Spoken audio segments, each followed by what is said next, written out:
Siyabonga banewethu. Sanibonani. Sanibonani. Good morning.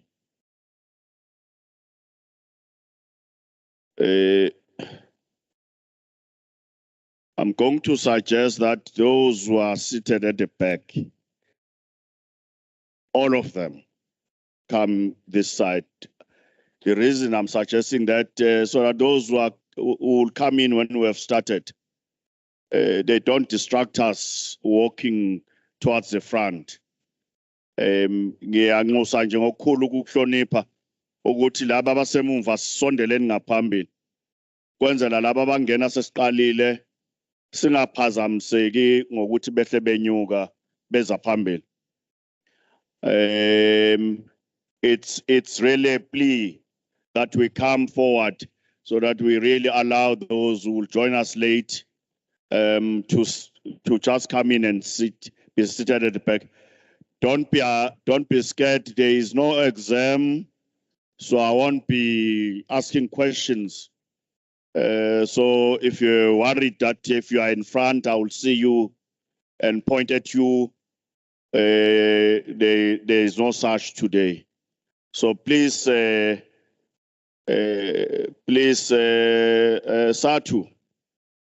Satu members there, Ozani njengapambili,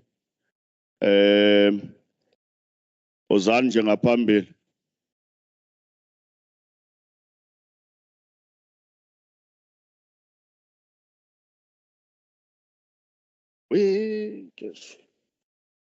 Okay, thank you.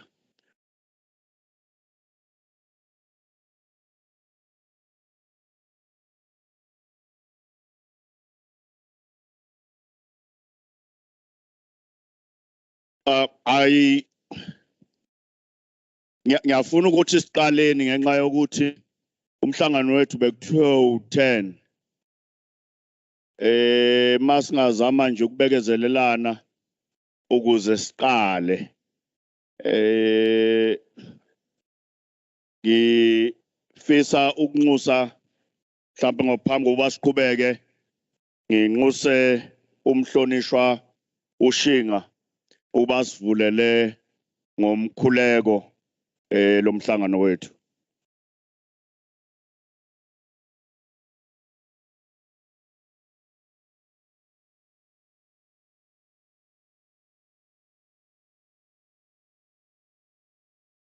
Yabonga, can we bow our heads and pray? Siyabonga nkulunkulu wethu, yise wenkosi yethu Jesu ekseni, siyabonga ngokusihlenga suka ngeendawo ezahlukahlukeneyo sesikhona moya oyingcwele ukuhlanganyela kule ndawo. Umhlangano wethu iba phakathi kwethu, abaholi abazowuhola, sibe nokubambisana nokubonisana okuhle okuya kwinqubekela phambili yesizwe yabantwana yomphakathi wonkana. Konke lokhu sikucela sikunxuse egameni lika Jesu. Amen.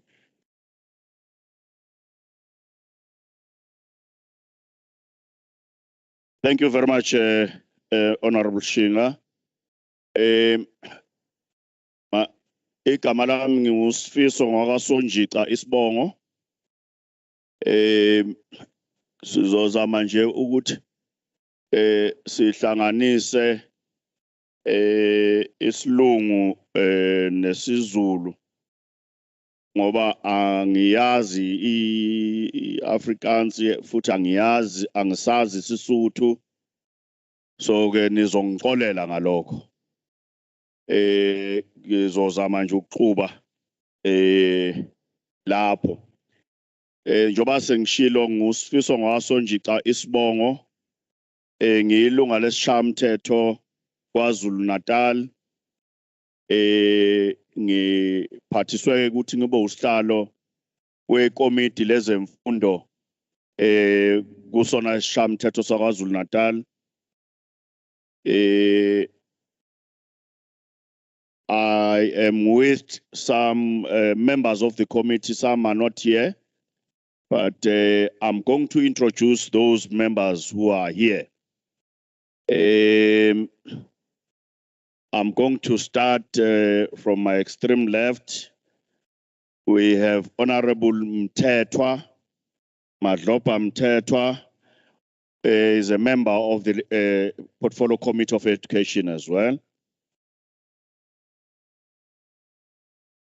We have Honorable Madlala, a member of the Portfolio Committee as well. We have Honorable Mthethwa, member of the Portfolio Committee. We have Honorable Kaula, who is a member of the Portfolio Committee. We have Honorable Shinga, who is a member of the Portfolio Committee. We have Honorable Ngubane, member of the Portfolio Committee as well. We did receive an apology from Dr. Kika, Honorable Kaluza, and Honorable Mavuso, who are not able to join us today.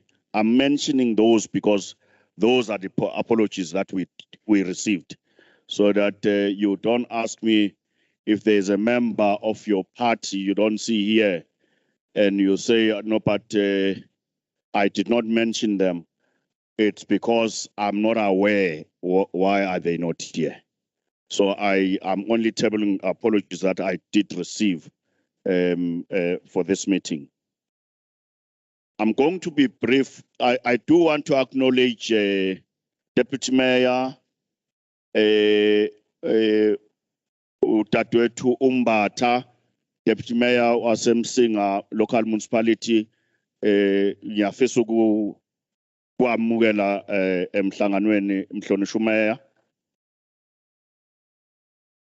There are, I'm told there are unions who are here. You will pardon me because I might not be reading this properly, but maybe it's an Afrikaans, it's a South Afrikaans on the verse union. Okay, union, I think it's meant for union, but it's a union. If whoever will speak will correct me so that I'm educated how to pronounce it the next time. But we acknowledge your presence as a very important stakeholder in the education sector.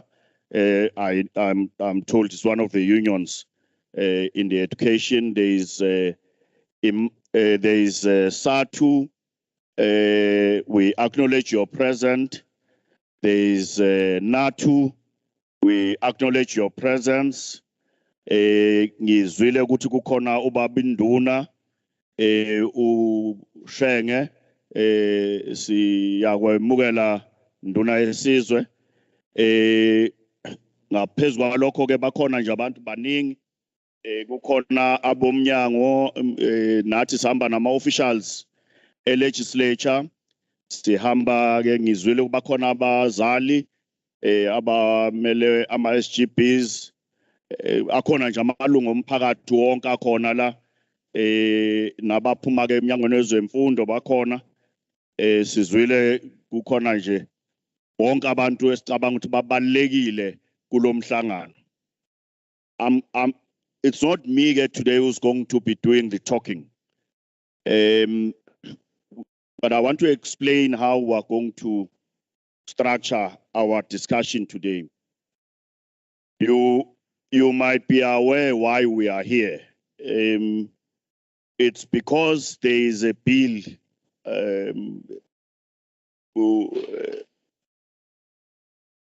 ebizwa nge-Basic Education Laws Amendment Bill, kafushane ebizwa ngokuthi BELA 2022. Now, how the bills are processed is that ukhona umuntu ofika be-initiator ye-bill. In this case is executive. Bese ke kuhamba ke ama-processes azayofika esishamthetho sikazwelonke, lokho esithi National Assembly. kube nohlelo le-portfolio committee national, where then they consult public about the proposed amendments makukhona i-bill noma ukuhlongozwa komthethosivivinyo. Then bese kudlulela ke esigabeni se-National Council of Provinces. Kuhambe ke bese kufika kuma-provinces. Sisesigabeni lana ke where we need to consult as KwaZulu-Natal provincial legislature on these proposed amendments. Ukhona ke abazoyichaza ukuthi ihlanganisa miphi lemthetho le ecebuyelwayo manje. So ke isizathu ke ukuthi sibe se Endumeni namhlanje ileso ukuthi sijikeleza nje province ukwenzela ukuthi size izimvo zabantu abazothinteka ukuthintwa noma ukushintshwa kwalemthetho ikakhulukazi emibili ethintekayo. So ke this consultative process we're mandated by the law. So we're not doing anybody a favor by consulting South Africans. So I want us to be aware that we are here because we have to be here.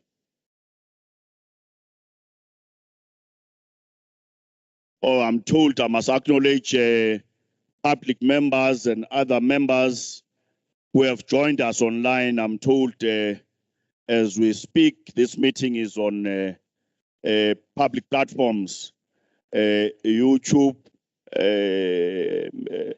Facebook. So those who are following us online, you are also acknowledged and we are welcome to this meeting. You are also full participant of this meeting. So I was saying we are compelled by the law of doing this exercise. So you must be aware that it's not from the good of our heart that we are consulting you. It's because when 1994 came, there was a deliberate decision that people must make their own laws. So we are fulfilling a constitutional mandate that people shall govern. It means you make your own laws. You contribute into how we are going to be governed by those laws. So that's why the legislature is here today.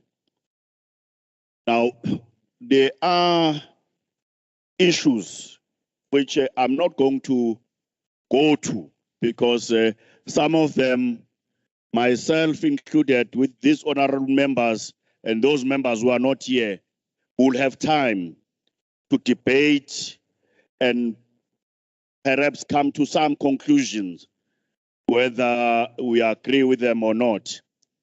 But there are things that I think are circulating, that are in public domain, that are purporting to be in this bill we're discussing today. And I do want to put it up front that some of them are not here. So when we discuss, we must discuss what is contained in the bill, and our lawyer, which I'm going to introduce just now, to take us through section by section of this bill. And we're not going to rush because people have tendencies of getting out and say, no, we rushed, so we didn't understand. She's going to take us through section by section. One thing that stands out that I want to deal with, because it's circulating, which is not here, that talks, I'm told the people are saying there's in the bill, we are going to be teaching 5-year-olds what is sex or how to sleep. We're going to teach them how to abort kids. It's not here. It's not. There's not even a single line that talks about that. So, funa nje kunezinto ikhulunywayo manje into mayiphinda-phindwa agcine ngathi iba yiqiniso. Kunezinto ey'ngekho la. Okuthiwa sizofundisa abantu, sizofundisa iy'ngane ukuthi zizolalana kanjani, zizoyikhipha kanjani izisu. Ayikho lento la. So mase sikhuluma kuzoba kuhle sikhulume ngento ezobe siyilalele kahle ukuthi yini ekhona la. Kukhona esongavumelani ngakho sonke. Kodwa njengoba sinikwe ithuba lokuphawula njengemphakathi, izonke inzivo zenu sizoyilalela. La okushintsheka khona okuvunyelwana khona kushintsheke. Kodwa kukhona la othola ukuthi siyama embwezo politics ngeke sesivumelane. Kodwa akusho ukuthi izimvo zomphakathi sobe singayithathanga ezinye. I'm saying all your suggestions and proposals, all of them, will be looked at. You are allowed to write to us because sometimes you might not be able to put your position or your proposal across here very well. You might not be able to articulate your position, but you might be able to write them. They will be taken into account. When we go back as the legislature, because we still have to go back to the national and say what is our position as KZN on this bill. But I want us to focus on issues that are in the bill itself, not things that are not there. You see, the language issue, it's there, but what is not there is that the SGPs and principals, they will have absolute no powers anymore. It's not in the bill. So when our lawyer reads this bill, I really plead with us, let's follow carefully these sections so that we comment, because the danger is that you are going to write to us, for example, and write to us about something that is not here. So we might not even entertain that because you will have written to us about something that is not here.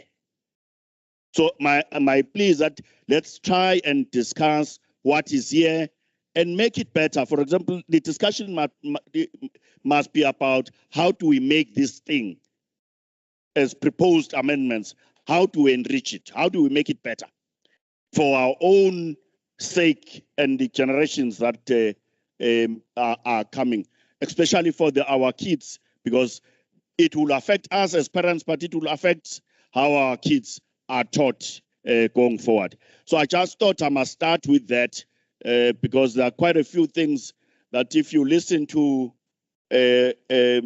social media, you might think there is something real big that we are proposing. It's being proposed.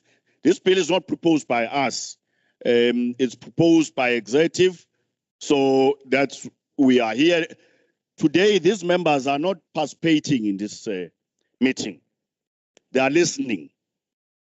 They are listening so that when we go back, we have a sense of what communities want, what they want to see in this bill.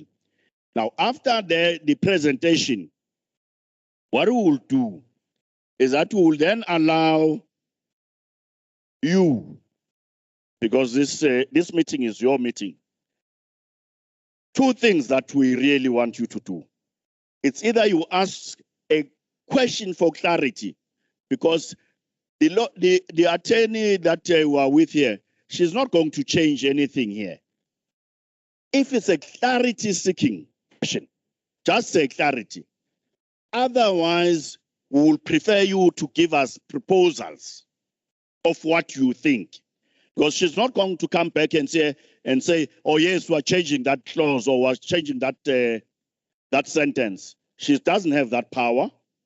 That is it's something that we will continuously engage with other people to say, look, the views of the people are for this bill, or they are saying change there, but the majority are saying, no, we're happy. Or the majority says, no, we're not happy with this section of the bill, so let's improve on it. So rather than asking her about whether we'll change this or not, rather ask if you didn't understand what the clause or it says, she can explain what it means, maybe in a simple language. But we want more proposals from you than asking questions, because you see, if you ask us questions here, we will probably not finish this meeting because we will not agree ourselves immediately. Will differ. So you might not get an answer from us. It's better that you make suggestions rather than asking questions, because we are not going to get answers from us, at least at this stage. So that I don't know whether am I making myself clear. All right. So when she is done, there's going to be a translation, which will also probably take the same amount of time, so that we both understand. We all understand. So I know there are too many languages. Kodwa siyasebenzisa kakhulu ulimi lwakithi lesiZulu, sibuye sisebenzise nesilungu. Siyazi ukuthi lokho akwenele ngoba zikhona phela ezinye izilimi ezisetshenziswayo la KwaZulu-Natal, kodwa ke kuye kusilekelele ukuthi sisebenzise lezi zombili ukuze sikwazi ukugoqa. Kodwa mawufuna ukubhala noma ufuna ukusukuma nje la ufuna ukuphawula, unelungelo lokuphawula ngelanguage oyi-understandayo, oyazi kangcono, kodwa futhi mawusibhalela unelungelo lokubhala ngolimi oluthandayo, ungaze uthi kwathiwa ngikhulume ngesilungu noma ngesiZulu. I was just emphasizing that for whatever reason, I'm not fluent. I'm not fluent. I don't even understand Afrikaans. But I know that too many of us who don't understand isiZulu, for example, I do. So we would rather try and limit our communication to isiZulu and English. But if you really think you communicate better in your language, could be isiSotho, could be Afrikaans, we will not say no, don't use that language, because those are all South African languages. If you write to us, you are allowed to write in a language that you feel comfortable with. You will find people who will explain to us what you were saying. Just like if you feel like more comfortable talking to us, speaking in isiZulu or writing in isiZulu, you are allowed to do that as well. So there is no intention on our part to discriminate anyone just because of language. We will find a way of hearing each other. So with that, if sivumelana ukuthi sizohamba kanjani, I will now invite Miss Monica Wilson, she's an attorney employed by the legislature, assigned to the Education Portfolio Committee. She's going to explain, of course, she's a lawyer. The bill is more of law, so they understand it better, but she's going to explain it in a language that we must all understand. So, Miss Wilson, please come forward. After her, we'll invite a colleague who's going to translate the bill in isiZulu. Sanbonani, good morning. Thank you, Chairperson. Morning, honorable members, colleagues, our stakeholders here present, and those who might be online. My name is Monica Wilson, and as the Chairperson said, I'm a legal advisor at the legislature, designated as the advisor to this committee and other committees, and I will be taking you through the Basic Education Laws Amendment Bill, or BELA, of 2022. And if I can please mention that there is a copy of the bill at the back.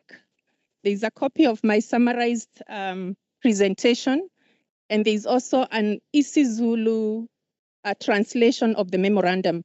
You can also find a copy of this bill on our website. And why I'm saying this is so that if people are making comments, like the chairperson said, they're able to make comments on the correct bill.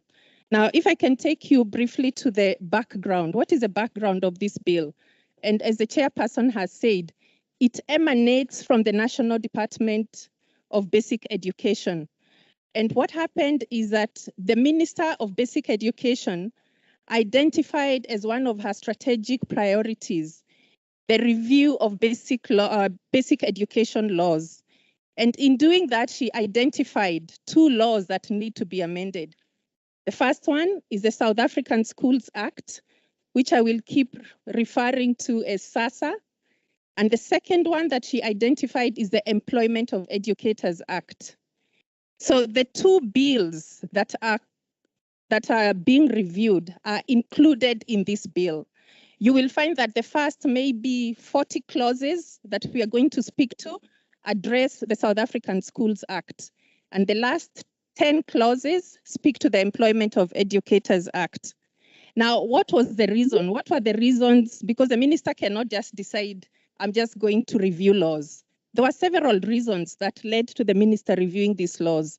And the first reason is that there have been several court judgments that have been passed because of cases involving the Minister of Education and school governing bodies, or school governing bodies and parents, or the department.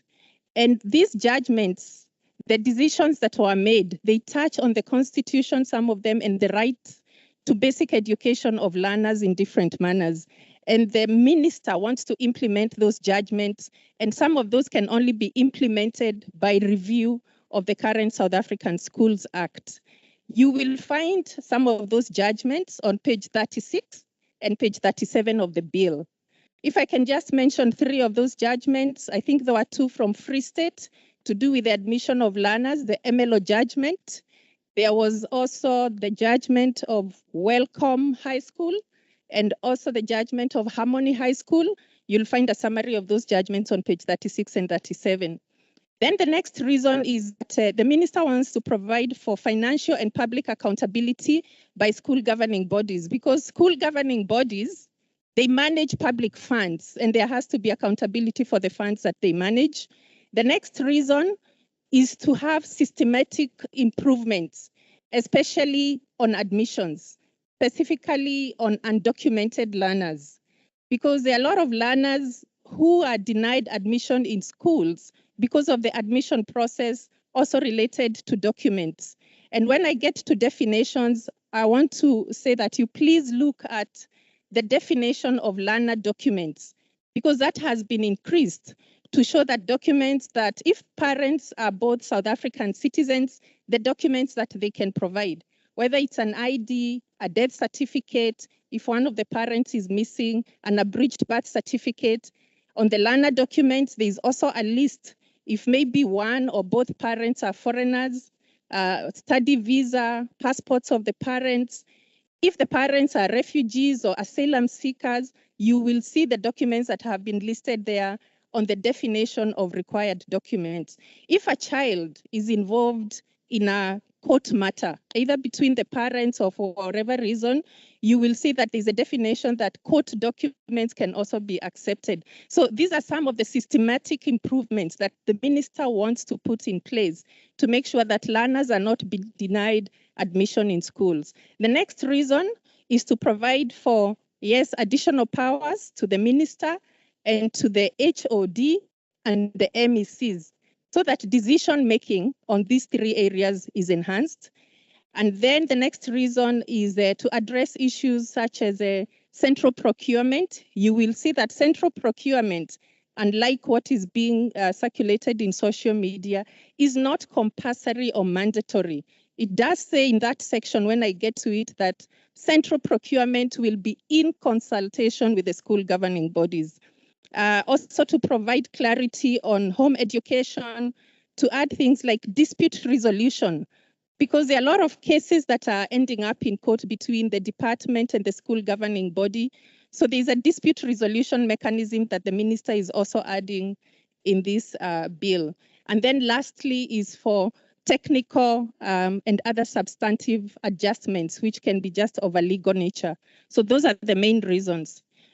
If I can take you back to the consultation that the minister has done, the minister started this process as far back as probably 2017, I think even a bit earlier.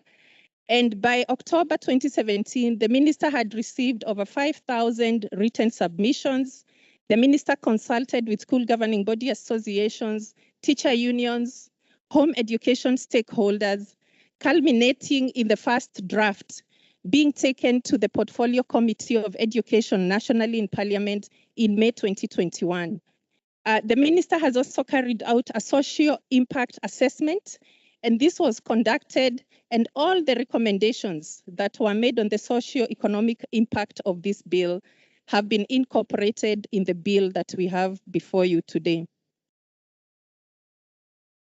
The minister has also consulted with cabinet because, and this was done in November 2021, because obviously a bill has to be funded.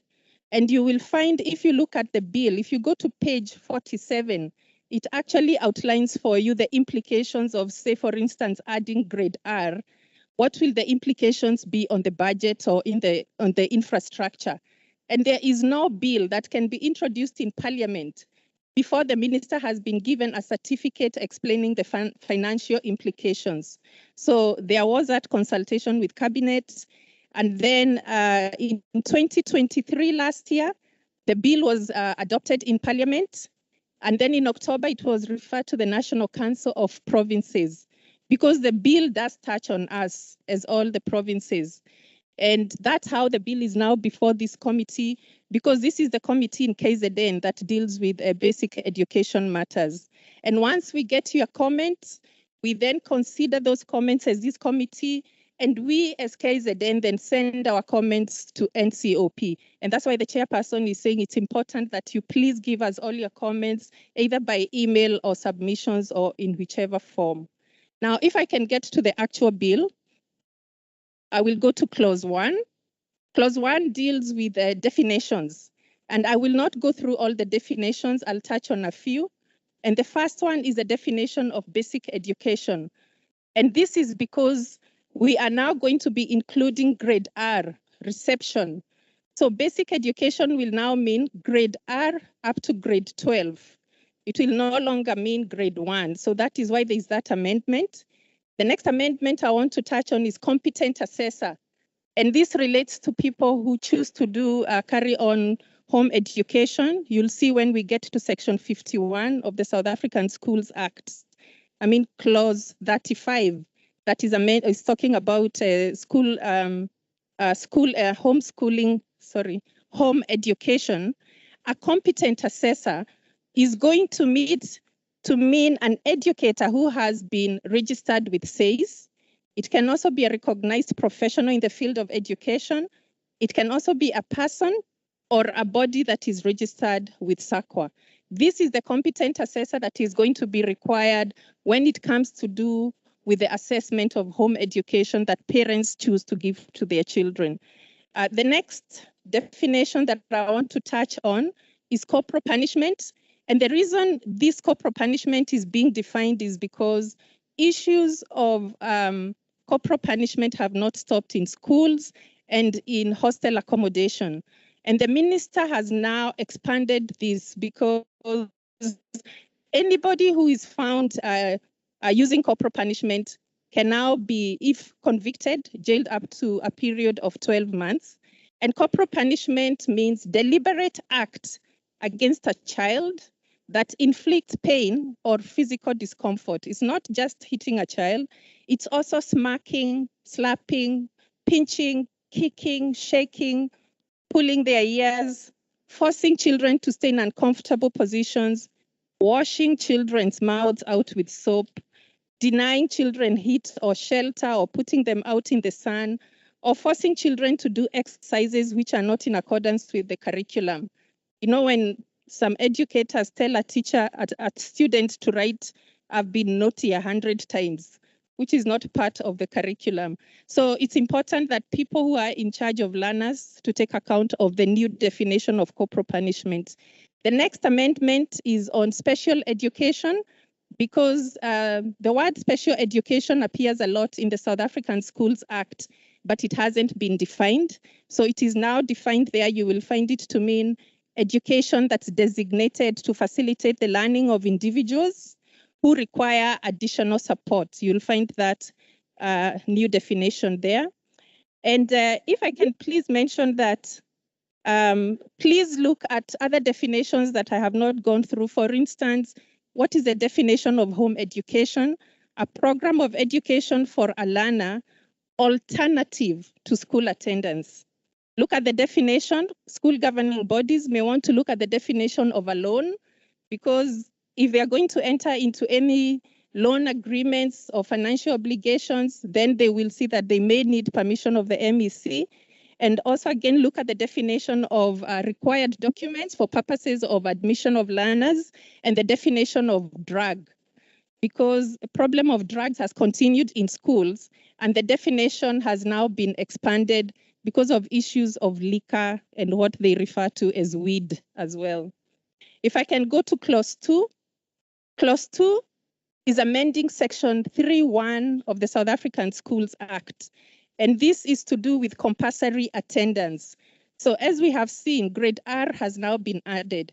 So compulsory attendance will now mean from grade R at the age of 6, not at the age of 7. And it also provides that every parent or guardian must therefore cause a learner to attend school in the year in which that learner turns 6, not 7. This section you'll see also speaks about that any person who hinders, obstructs, or disturbs or intentionally blocks the attendance of learners, you know, like when there is service delivery protests or any political rallies or things like that, any of those people, if they hinder the attendance of learners or school activity, they can also be charged now, and not for 6 months, but 12 months. And that parents also must ensure that your learner is attending school until they turn, compulsory age of attendance is up to the age of 15, or until the learner turns 9, whichever comes first. So if they turn 15, they must finish that year. And if it is grade 9, then they must finish. That's the compulsory age of attendance. But you'll see basic education has not changed. Basic education still means, as we said from the beginning, grade R to grade 12. But then it means from the age of 16, you cannot force a learner to do compulsory attendance. So that's what compulsory attendance means. If I can go to the next clause 5. This clause 5 is amending, sorry, I skipped clause 3. Let me go back. Clause 3 is about monitoring of school attendance. And what this is saying is it's providing for the role of teachers. If you're a teacher and your learner has not been in class for 3 consecutive days, the section is saying you have a duty to inform the school principal. And as a school principal, then you also have a duty, according to the new proposed amendment, to contact the parents or at least the learner and find out what is going on. And then for the school governing body, they have a role to ensure that in their rules, whether it's a code of conduct, they address the issue of punctuality. So those are the roles that have been created there on the monitoring of school attendance. Clause 4, it's amending section 5 of SASA, and this is to do with a very controversial admission policy. The first thing, it should be no discrimination public school. It secondly provides that the school governing body, yes, must submit the admission policy to the head of department for approval. However, the head of department must ensure that they follow the correct time frames that have been set there. And the HOD will be looking, when they look at the policy, they must look at whether the policy is in the interest of the learner. They have to look at the resources of the school. They also have to look at the needs of the community in that area. So there are certain conditions that the HOD has to meet, including very stringent timeframes. I can't quite remember the timeframe, but I think it's something to do with 2 months. The HOD must approve that school governing the school admission policy. The other thing that is provided for in this section is that no learner may be denied attendance of school if the parents don't have the documents. The section is saying that the school principal must contact the parents and speak to the parents, but in the meantime, the learner should not be refused attendance at the school. And this section also provides that anybody who is unhappy with issues relating to school governing to the admission policy, whether it's a learner who has been denied admission, whether it's a school governing body that is unhappy with the HOD's process in looking at that admission policy, they all have a right of appeal to the MEC. And once again, read the section. It has very stringent timelines there for both the HOD and the MEC. Clause 5 deals with language policy. And this is also amending section 6 of SASSA.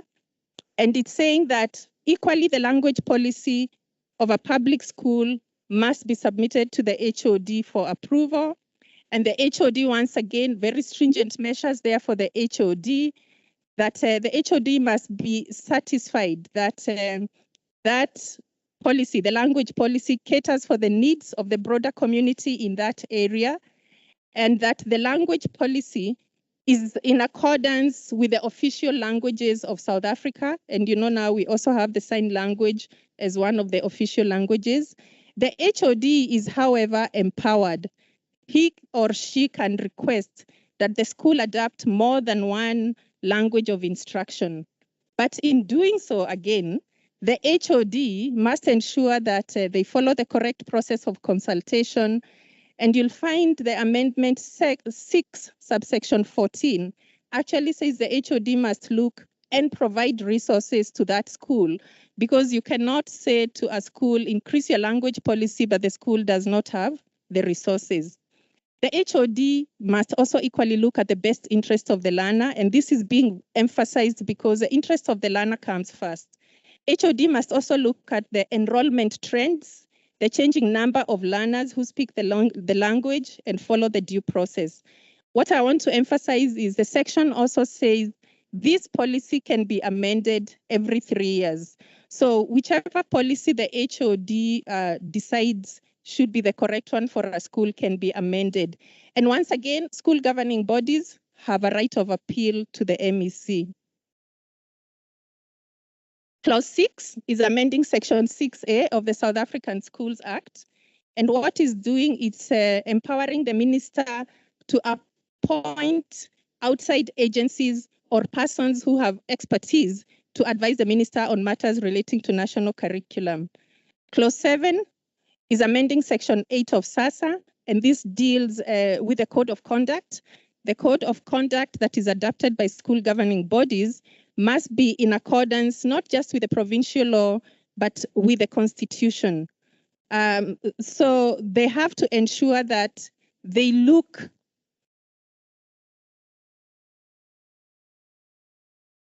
I thought I had moved to random search and seizure. Yeah, when they are adopting the code of conduct, they have to ensure that the school governing bodies confer with the parents, with the learners, with the educators, and they have to look at the different cultures and beliefs of the learners in the school or the community. If you can remember the famous nose ring case of Pile, a Durban High School case that went on for a very long time, it's coming from that. This case was only decided last year. So school governing bodies must take into account the cultures and beliefs when you pass a code of conduct. And the section is actually providing that a parent can actually request for their learner to be exempted from certain applications of the code of conduct. Clause 8 is amending Section 8A of SASSA, and this is to do with random search and seizure and drug testing at school. And one of the things that is being proposed is that the school principal will no longer have to search a group of learners. They now have a right to search an individual learner. And the reason is that no one can bring dangerous objects, drugs, liquor to school. So it's just emphasizing again the right which has already been there of the principal to randomly search for liquor and drugs if there is reasonable cause. It's not just because the school principal wakes up and decides. There has to be reasonable cause. The section also provides for the process that will be followed either by the school principal or their delegated person when they do the search and seizure process, including how they can involve the police if they want the police to come and assist them or remove whatever drugs that have been found. Clause 9 is amending Section 9 of the South African Schools Act, and this is just expanding the list of serious misconduct because of what we've just spoken about, the problem of drugs, alcohol in schools and dangerous objects. The minister is now expanding as well the list of misconduct that constitutes serious misconduct and which can lead to suspension as a precaution or even lead to expulsion of a learner.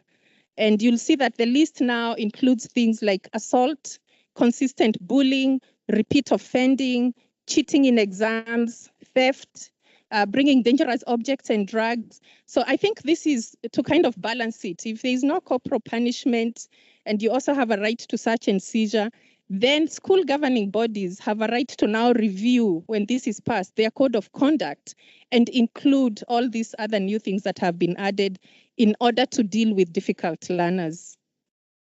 Clause 10 is amending Section 10 of the South African Schools Act, and this is abolishing the corporal punishment during school activity, in hostels, and so any person who contravenes these can be convicted of assault. So no corporal punishment because you are the one who will end up in prison. Rather use the code of conduct and carry out the disciplinary process with the new list that has now been added. Clause 11 seeks to amend Section 10A of SASSA, and this is to prohibit initiation, whether it is in school hostel accommodation or during any school activity.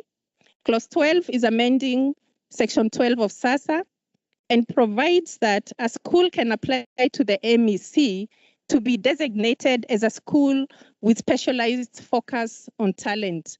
So if a school finds that, or the HOD also identifies a school that can specialize either in sports, or it can also specialize in art or performing arts, then they can apply to the HOD to be designated as that school. The HOD can also identify such a school. The section, however, sets a very good process that the MEC must follow before such designation. The MEC must notify the school governing body, the parents, the community, get representations and consider those representations, including matters of labor law. Clause 13 is amending Section 12A of SASSA, and this is to deal with the merger of one or two or more schools, merger of two or more schools, where then a new public school will be established. Once again, the process to be followed by the MEC before such a merger happens is very comprehensive in the section if you read it, and it speaks about the notices to the parents, to the community, including adverts in the newspaper, representations. The minister must consult on labor issues. The section also says if the minister finds that she needs to do a merger, she must publish notices on the names of the new schools. It speaks about the interim school governing body, because if you merge one or two schools, the issues of how the governing bodies will have maybe an interim governing body, and also issues of operational issues. For instance, if there were issues of disciplinary matters, suspension, such issues are dealt with also in that section comprehensively. Clause 14 is amending Section 21 of SASSA, And this is empowering the HOD to centrally procure LTSM, learning, teaching, and material. But once again, it's not mandatory. The HOD can do this in consultation. The word that has been used is in consultation with the school governing body. And the reason is because they want to have effective and economic utilization of public funds. Clause 15 is amending Section 22 of SASSA, and this one is empowering the HOD to withdraw one or more functions of a school governing body, but once again, after complying with a very comprehensive process. So the HOD must inform the school governing body of the reason why the HOD wants to withdraw functions, get representations from the school governing body. The section, however, does give the HOD the power in an emergency to withdraw those functions and then give the reasons later. The HOD is also empowered to appoint people who can perform those functions for a period of 3 months, but not longer than a year. So you will find that section in clause 15. Clause 16 is amending Section 23 of SASSA, and this is important for school governing bodies to note because it's giving the school governing bodies the powers to co-opt persons from outside the community if those people who need to be co-opted have the relevant expertise to assist in the discharging of function. Now, this is important because as we go forward, you'll see the things that school governing bodies are required to comply with, the reporting, financial records. So if they feel or they see there is a need to co-opt expertise, the new Section 23 is going to allow them to do that. Clause 17 is amending Section 24 of the South African Schools Act. And this one is empowering the minister to determine the number of school governing bodies for special needs schools. This will no longer be done by the MEC. It will be done by the minister. And once again, the minister can also call for submissions, and there's a comprehensive process that the minister must follow. You'll find it in that section. Clause 18 is amending Section 24A. It's actually inserting a new Section 24A, and this is to regulate the membership of that new school that we spoke about, the specialized focus on talent school, because this is an area that is new and is not regulated currently. So those school governing body members can be experts in the focus area of talent, whether it is sports, whether it's performing arts. So that's a new section that's being inserted. Clause 19 is amending Section 25 of SASSA, and this is empowering the HOD to dissolve a school governing body that has ceased to perform the functions that were allocated to it. So note the word is, if the school governing body has ceased, it's not automatic, as is being said in the social media, that the HOD can just take away the powers and dissolve a school governing body. If the HOD has reasonable grounds that the school has ceased to perform the functions that were allocated. And if the school governing body is unhappy again with the decision of the HOD, they have a right of appeal to the MEC. The process is detailed in there. And once again, the HOD can appoint qualified people to perform those functions for a period of 3 months, but not exceeding 1 year. Clause 20 is expanding on the provisions of Section 22 to provide for recusal of school governing bodies. So school governing body members are required, which is good governance, to declare their interests whenever they are sitting and taking decisions, whether it is their direct or indirect personal financial interest, or if it is something to do with their family member or close friend or business. So when they are discharging functions such as recruitment of staff, procurement of goods and services, they have to disclose their personal interest. Also in companies where they have an interest, gifts that they have received from service providers of the school. And this is to ensure that there is no conflict of interest when they are taking decisions. I think that is just to enhance good governance in the school governing bodies. Clause 21 is amending section 27 of SASSA, and it's providing that no member of a school governing body will be remunerated in any way.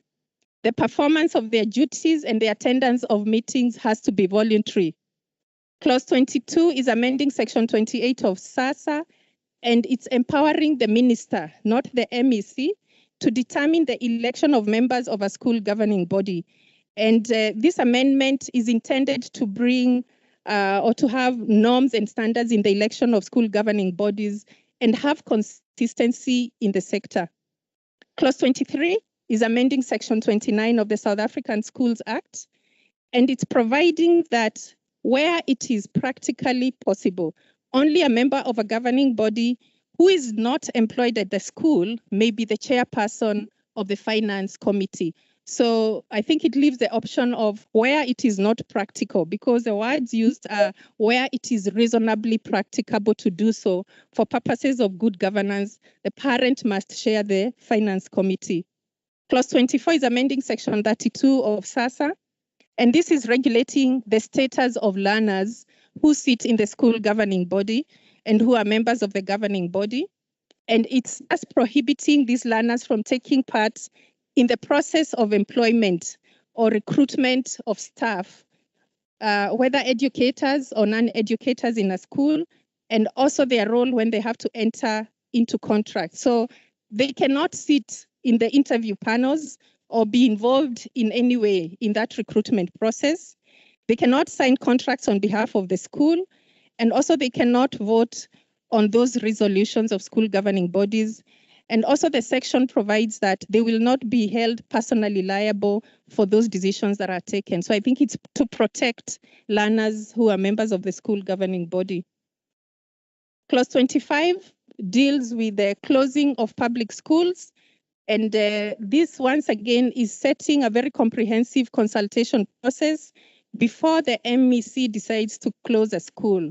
And the MEC is required in writing to inform the school governing body, the parents, the community, and even by newspaper, call for public hearings and listen to representations. The section is also stating that if an MEC, after carrying out a physical verification, finds that there are no learners who are registered in a school, then the MEC can embark on this process of closing a school. If it's a primary school and the HOD finds that the learners are less than 135, the MEC can start the process of closing the school. And for a secondary school, if there are less than 200 learners, the MEC can also embark on that process. But what is important is the process of consultation, and then that the MEC also has conditions that she has to meet or he has to meet.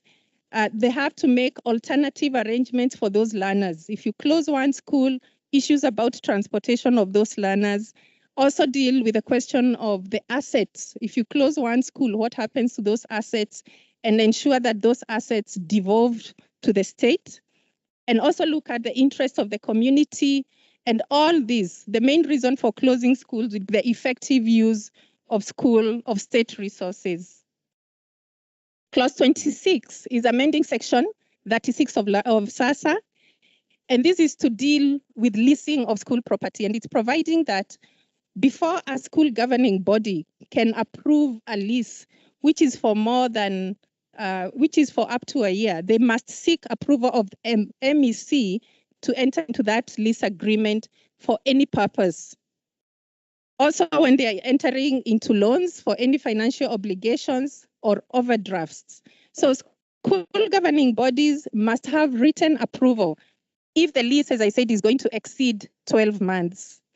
So the reason for this is you'll find that new school governing bodies sometimes take over, and they find the previous school governing body has leased a school for the next 5 years, and then they're stuck with maybe an unfavorable lease agreement that the new school governing body is unable to get out of. And because of that, there are many issues of litigation arising out of those business arrangements that have made by some school governing bodies. That is why this is being brought in, to ensure that permission is granted if that lease is going to be for more than a period of 12 months. Clause 27 is a technical amendment just to change the word directions to directive. Clause 28 is amending section 38 of SASSA, and this is to do with the budgets of that are prepared by the school governing bodies. And what it is saying is that whilst they are preparing a budget, that budget must be accompanied by a document that explains that language so that the teachers can understand what that budget is about. So before the budget is presented to a general meeting of parents for consideration, the SGB must inform the parents and avail that document together with the draft budget so that parents are able to inspect that document and the draft budget 14 days before the general meeting of parents. Also, once the budget has been passed, if there are any deviations, then they have to present those deviations to the parents and also let the parents understand why the school governing body has deviated from the budget that was passed and the reasons for such deviations. In the same section, you'll find issues about the quorum that is required for parents, the first meeting, the second meeting, or the third meeting. That is all explained in that process, section 38. Clause 29 seeks to amend section 38A of the South African Schools Act. And this is to do with the additional remuneration or any other financial benefit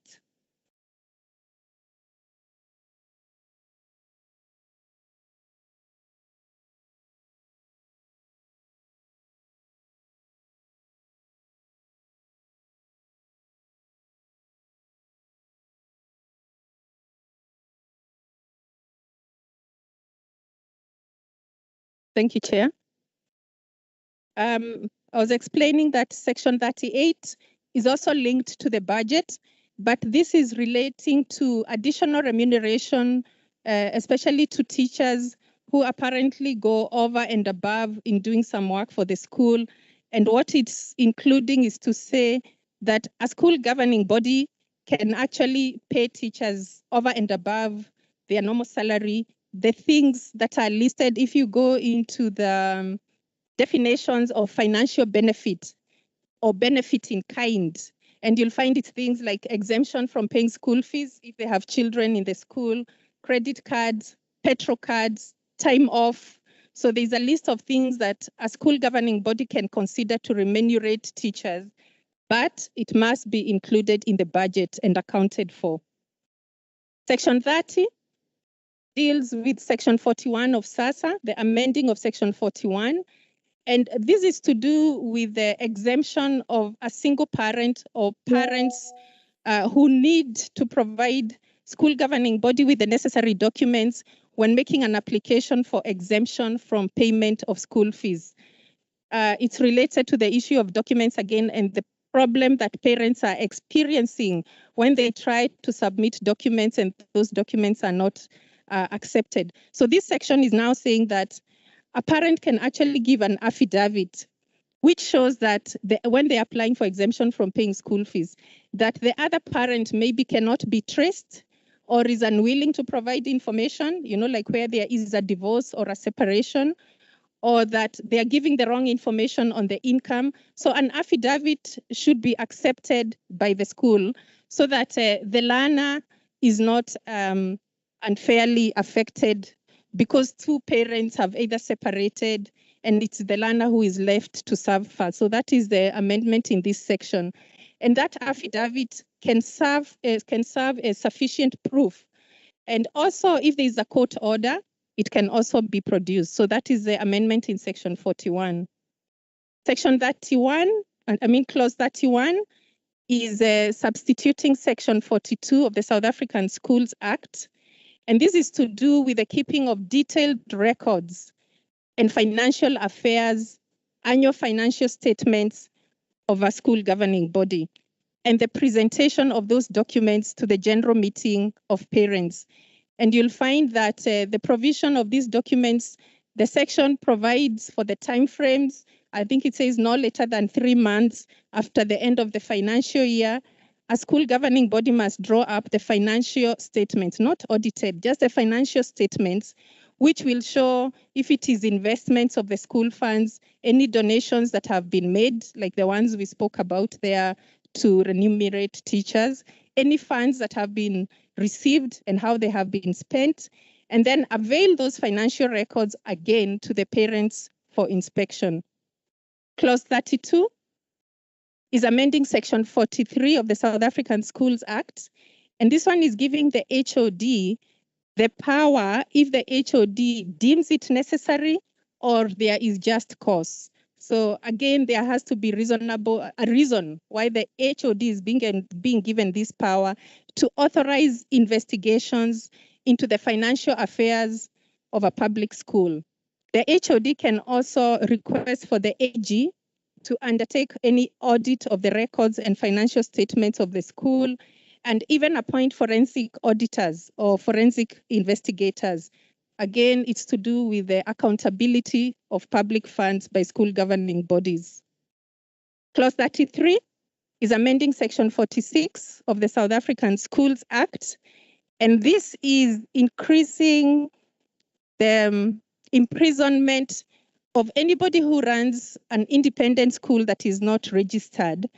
And if they are convicted, it will no longer be 3 months. It is now going up to 12 months. So already there is a provision that anybody running an independent school, the school must be registered with the department. And anybody who doesn't do so, then the time has been increased from 3 months to 12 months if convicted. Clause 34 is amending Section 48 of SASSA. And it's providing that if the MEC has granted a subsidy to an independent school, then there's a condition that that school will be required to submit quarterly reports to the HOD, and they must also, if required, submit audited accounts, accountability once again. Section 35 is substituting Section 51 of SASSA, and this is to provide clarity in regard to home education. So if a parent chooses to home educate their children, the parent must apply to the HOD for registration of that learner. And the HOD also must approve. But in approving, the HOD once again is given conditions. And the HOD must be satisfied that that home education is in the interest of the learner. And if the HOD is not convinced that is in the interest of the learner, the HOD can decline that application. And where the HOD had actually given permission before, the HOD can cancel that. And the role of parents is also clarified in this section. Before I get to the role of parents, the other condition that the HOD will look at is whether that home education is in the best interest of the learner. HOD will also look at whether the parent understands the home education and takes full responsibility for the implementation of that home education. And also the HOD will check whether that home education is actually suitable for the age, for the grade, the level and ability of that learner. And that's why you'll see the section does provide for, if the HOD deems it necessary, they may actually send somebody out before the registration to check all these things. And it's not just not to make it difficult for the parents, it is to ensure that that home education is in the best interest of the learner. Because if the learner is not getting the right home education and then later on they are brought to a public school, apparently the departments are struggling to accommodate those learners. The role of parents who are choosing to do home education is also stipulated in this section. And it says that the parent undertakes to avail the resources, support and teaching material to the learner. The parent is going to monitor the learner's academic progress, arrange for a competent assessor. Remember, we defined the competent assessor as that educator registered with SAYS at the end of each phase until the learner reaches grade 9 or turns 15. So each phase of assessment will be from grade R to grade 3, from grade 4 to grade 6, and the last phase is from grade 7 to grade 9. So those are the phases that will need to be assessed. And then they have to ensure that the education that the learner is getting at school is not inferior. It must be at least comparable to the national curriculum of public schools. Once again, parents who are unhappy with the decision of the MEC, of the HOD, if the HOD 1 does not approve that application within 60 days, then the parent can continue with teaching the learner at home, provided they can show that they had applied. So the HOD has also been given very stringent timeframes to comply with. If the parent is unhappy with the decision of the HOD at any stage of that assessment, then they can appeal to the MEC. Clause 36 is amending section 59 of SASSA, and it provides for an offense for any person who submits false, misleading, or forged documents when making an application for admission of learners. And they can be imprisoned to a period of up to 12 months if they are found guilty. Clause 37 is inserting a new section 59A, and this is to deal with the dispute resolution, so that there's a dispute resolution mechanism. You know, now there is an alternative dispute resolution because there are so many cases that are ending up in court and up to the Constitutional Court, but it ends up actually affecting the interest of the learner. While maybe it's between the HOD and the department or the MEC and all that. So there's a very comprehensive a dispute resolution process that has been put there in the new section 59A. So it's important for school governing bodies to know if you are unhappy with a certain process, what do you need to do first? And there are timeframes there, which I cannot go into details in. Clause 38 is amending section 60 of the South African School Act, and this is to do with state liability. Remember, I mentioned that if you enter into a lease agreement or you enter into any business arrangement as a school governing body, this section is proposing an amendment to section 60 to exclude the liability of the state. If the provisions that we spoke about of SASSA have not been complied with, you enter into a lease agreement, it exceeds 12 months, you did not have the permission of the MEC. So the state is not going to be liable as a result of any act or any omission that arises in connection with any business that is operated. Even if you say you're trying to subsidize the funds of the school, if you had not complied with that requirement of approval, then if anything goes wrong, the state will not be liable. It will be the school governing body and its members. Clause 39 is amending section 61 of SASSA, and this is to empower the minister to make regulations in future. Now, there are two regulations here that I need to highlight.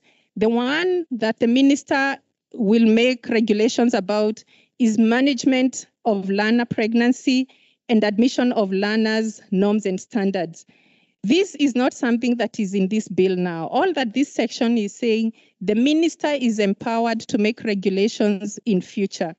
And if the minister makes those regulations must go through the national parliament and come through NCOP and come through us, so that again, there is representations made by members of the public. So it is not correct that this bill is speaking about learner pregnancy. No, there is nothing about learner pregnancy. It's just saying the minister has a right to make regulations in future, and that those regulations will be taken through the normal lawmaking process. Clause 40 is amending the preamble of the South African Schools Act. And this is just to add that there will be promotion and protection of the right of basic education. It's a very profound statement, if you can read it in the South African Schools Act, but the emphasis now is the right promotion and protection of the right to basic education. And now I move to Employment of Educators Act. So the first section that is amended by clause 41 and 42, and it's amending Section 1 and 5 of the Employment of the Educators Act. And this is really just a technical amendment to remove reference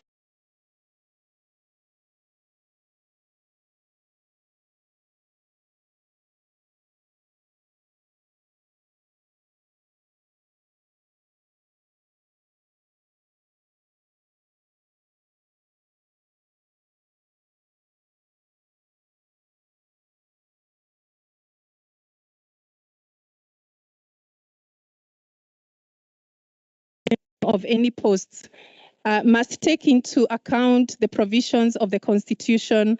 So when we are filling educator posts, you must look at equality, you must look at equity, and you must look at other democratic values and principles. So that is how that section is being amended. Clause 45, 44, and 46 are also technical amendments. Clause 47 is expanding the list of serious misconduct. It widens what is serious misconduct for educators. And then clause 48 is also another technical amendment, just to remove reference to FET and all that. Clause 49 is inserting a new section in the Employment of Educators Act. This is a new section 19. And it is prohibiting, as the chairperson said, the conducting of business with the state. So educators can no longer conduct business with the state, and they are prohibited from being a director or a public or private company that is conducting business with the state. And it is creating a very serious offense, which if an educator is convicted, carries up to 5 years imprisonment.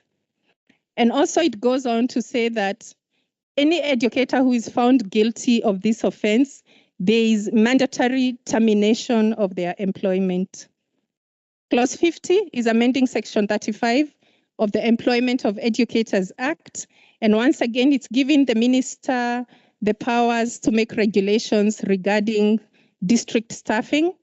And then Clause 51 is repealing Section 38. Clause 52 and 53 are also technical amendments. And to finalize, Clause 54 is saying that once all these amendments are passed, then we will have an act which will be called the Basic Education Laws Amendment Act. And that will only come into operation on a date that will be fixed by the President by proclamation. Thank you very much.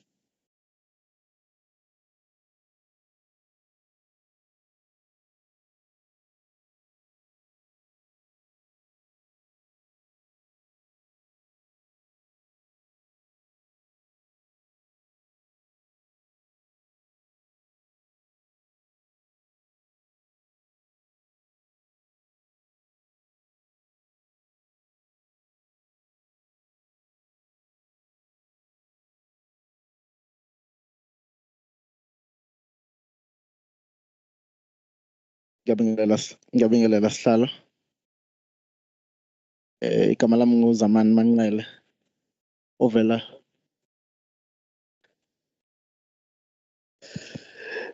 Ngiyabingelela sihlalo. Igama lami nguZamani Manqele, umsebenzi wesishayamthetho.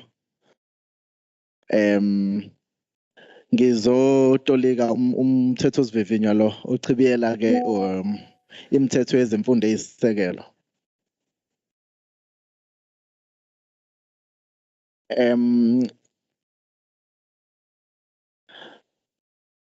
La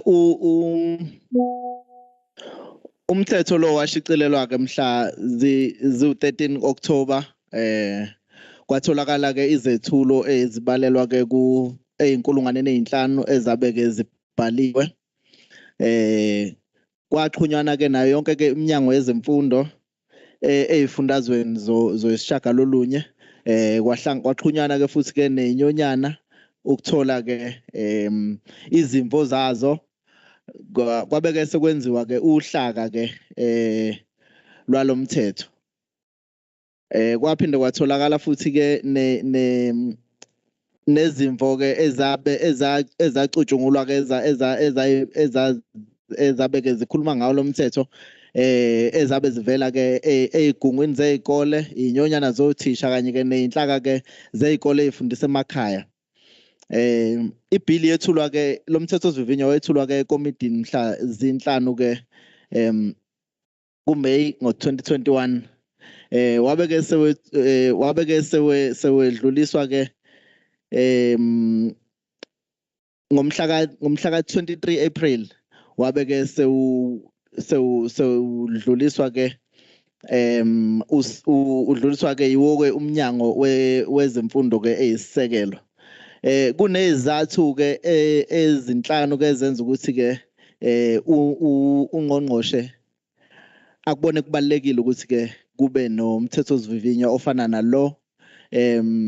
Izathu sokuqala ke kwaba ukuqaliswa kweinqumo zezinkantolo ezivikela ke futhi zinike umthetho sivivinywa amalungelo. Sizobona ke ku page 36 na 37 inqumo ke zezinkantolo ezichazayo ukuthi ke okuvelayo ukuthi ke izinkantolo zona ke zalibuka kanjani noma zazithini izimvo zazo. Isizathu sesibili ke sona ke sibuka ke uhlaka lokuhlinzekwa ke ngokubophezeleka ngezimali zomphakathi kuyigungu ke zezikole kanye ke neminyango yezifundazwe.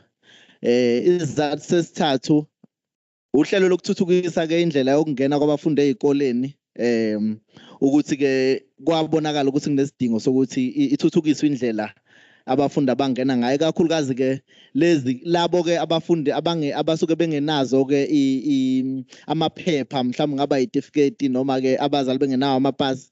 Isizathu sesine ke ukuhlinzeka amandla ke engeziwe kungqongqoshe okulawula ke nokuyisa phambili inqumo nokuqapha ke kwenhloko yomnyango kanye nomphathiswa ke wesifundazwe. Esesihlanu ke ukubhekana ke nengqikithi yezidingo zezifundazwe. Isibonelo kungaba ke ukuthengwa kwempahla endaweni eyodwa, ukufundela ekhaya, ezinye zezinto ezibukelwayo ke noma ke ukuxazululwa ke kwezingxabano ke ezisuke zikhona ngaphakathi.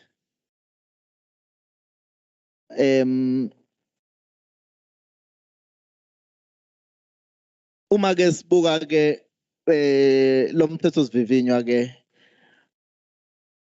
isigaba sokuqala sikhuluma sesibuka ke igaba ngegaba kwamanje njengamanje isigaba sokuqala ke sona sihlinzeka incazelo. Mhlawumbe umuntu mengacaphuna nje ukuthi uma incazelo uma kukhulunywa ngemfundo eyisisekelo lapho kusuke kukhulunywa ngemfundo ukuthi ke manje kulomthetho okukhona ibiqala ebangeni lokuqala kodwa manje isifaka no grade R. Yilokho ke abakubhekayo lapho ke bese sibuka ke incazelo ke yegama elethu umhloli onekhono. Lokhu kuchaza ke umfundisi obhalise nomkhandlu wabafundisi njengoba ke ichazwa ke umthetho lo wengamele ke abafundisi ka year 2000. Siphinde sibheke futhi incazelo ke yokujezisa ngokushaya. Lokho kusho noma isiphi isenzo senziwa esizwisa ingane ubuhlungu noma ke kuyiphatha kabi ngisho ngakuncane kangakanani kodwa ke kuyafakwa la kubandakanya ke futhi kungapheli kulokhu okulandelayo. Ukushaya ngempama, ukuncinza, ukukweba ngesandla noma ke usebenzisa ke enye into. Kungaba ukukhahlela, ngaba ukuxukuza, ngaba ukujikijela noma ukujikijela ngento, ngaba ukushisa, ngaba ukuluma, ngaba ukudonsa ngeinwele, ngaba ukudonsa ngeindlebe kanye nokuphoqa ingane ukuthi ke ihlale ngendlela engemnandi kuyona, ukuphoqelela ingane ukuthi idle, ukuncisha ingane ukudla, ukuwasha ingane umlomo ngensipho nokuyincisha ke uphahla.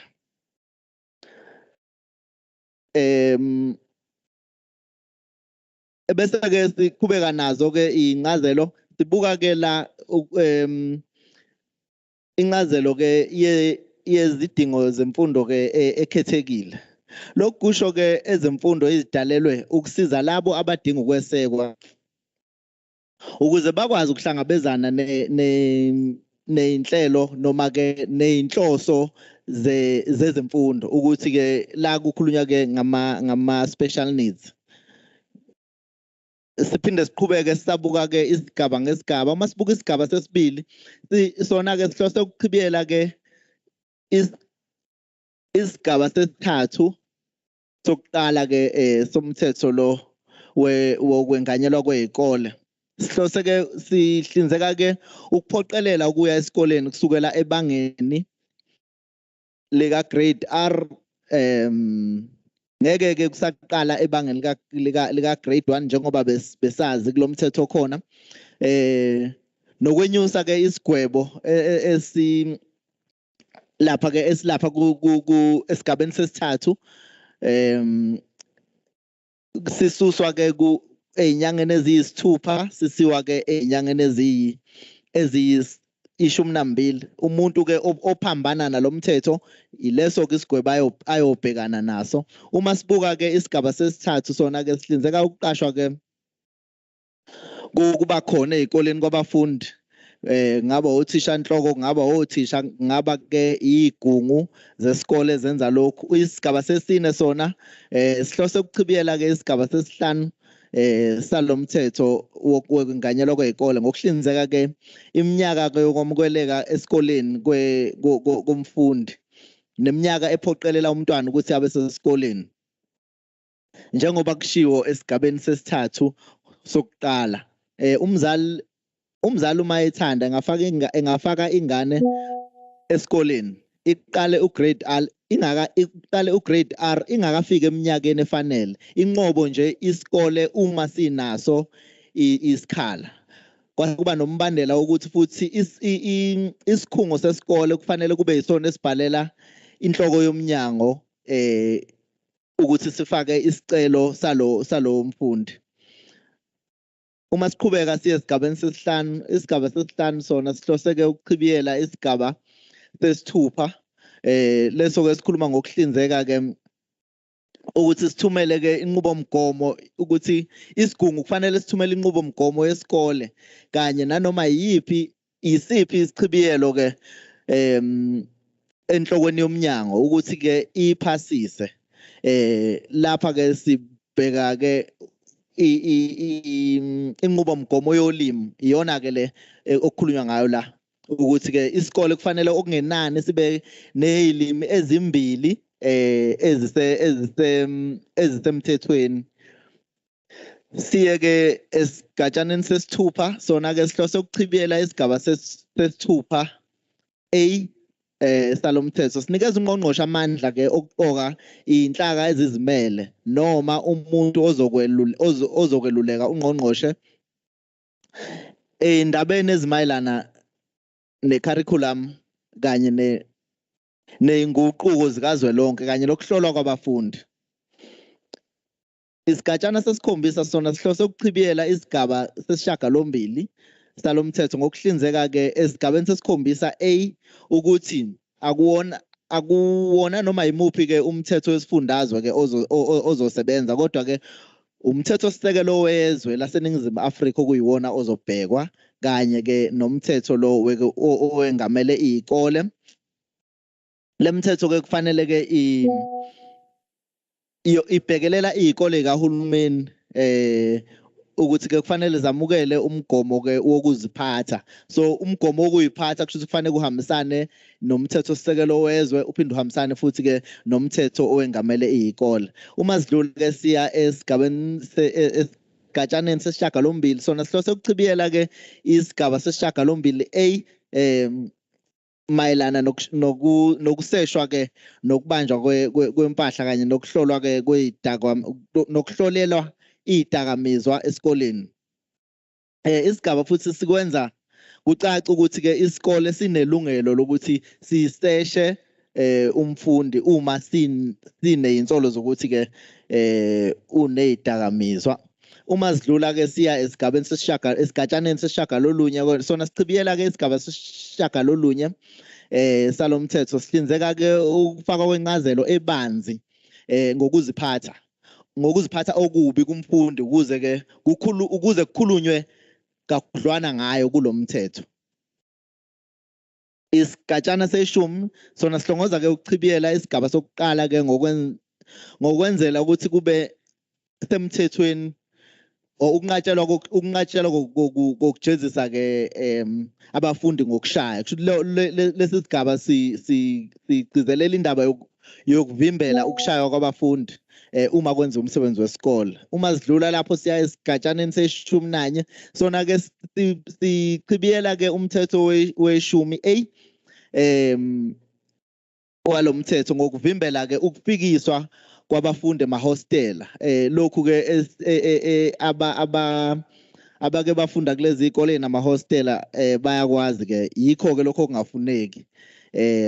Uma sidlula ke siye esigatshaneni seshumi nambili sibuka ke sona ke sichibiyela ke isigaba seshumi nambili salomthetho sihlinzeka ke iSGB ngamandla okufaka isicelo kwinhloko yomnyango ukuthi uma isikole befuna ukuthi sibhekwe njengesikole samakhono kube ke bafaka isicelo kwinhloko yomnyango ebese inhloko yomnyango iyedlulisa umbono wayo iwusa ke kungqongqoshe ke engaphasisa noma ke angasiphasisi leso sicelo. Uma sidlula siya ke esigatshaneni seshumi nantathu sona ke sichibiyela ke isigaba seshumi nambili lapho ngokuthi ke lapho kuhlanganiswe khona izikole ezimbili noma ngaphezulu kufanele kusungulwe isikole esisodwa. Uma siya ke esigatshaneni seshumi nane sona ke sihlongoza ukuchibiyela ke isigaba samashumi amabili nanye ngokunikeza ke inhloko yomnyango amandla ke okubona noma ke okuhlonza ukwesekwa izidingo zokwesekwa ke kwezikole kahulumeni. Kodwa lokho kongiwa nemali yomphakathi. Uma siya ke esigabeni seshumi nanhlanu sona ke sihlose ukuchibiyela ke sona sihlose ukuchibiyela isigaba samashumi amabili nambili ngokunikeza ke ngokunikeza ke inhloko yomnyango amandla okuhoxisa ke ngezizathu ezizwakalayo iSGB. Isigatshana seshumi nesithupha sona ke sihlose ukuchibiyela ke isigaba samashumi amabili nantathu ngokunikeza ke isigungu sesikole amandla ukuthi ke sikwazi ukuqoka umuntu ophuma ngaphandle kwalowo mphakathi ukuthi ke azokwazi ukusiza lapho mhlawumbe lowo muntu unamakhono adingekalayo ngaphakathi esikoleni. Sibuke ke isigaba seshumi nesikhombisa sona ke sichibiyela ke ngokuthi ke ngokunikeza ungqongqoshe amandla okunquma ke inani lamalungu eSGB nokuqokwa kwawo ezikoleni ke ezikoleni zabafundi abanezidingo ezikhethekile ngokuthi ke afake isaziso kwigazethi. Uma sibheka ke isigatshana seshumi nesishagalombili sona ke sichibiyela ke isigaba samashumi amabili nane ukulawula ke ubulungu beSGB ezikoleni kahulumeni zezidingo ezikhethekile. Lengxenye ke kuyimanje ayinawo umthetho ngakho ke manje isikhaveka ngalomthetho kulesi sigaba isigatshana ke 18. Uma sedlula ke siya isigatshaneni seshumi nesishagalolunye sona ke sihlongoza ukuchibiyela ke isigaba samashumi amabili nanhlanu leso ke sinikeza ke amandla ke inhloko yomnyango ukuthi kwazi ukuhlakaza iSGB noma isigungu sesikole uma kuwukuthi leso sigungu asisakwazi inhlobo ukwenza umsebenzi esiyibekelwe.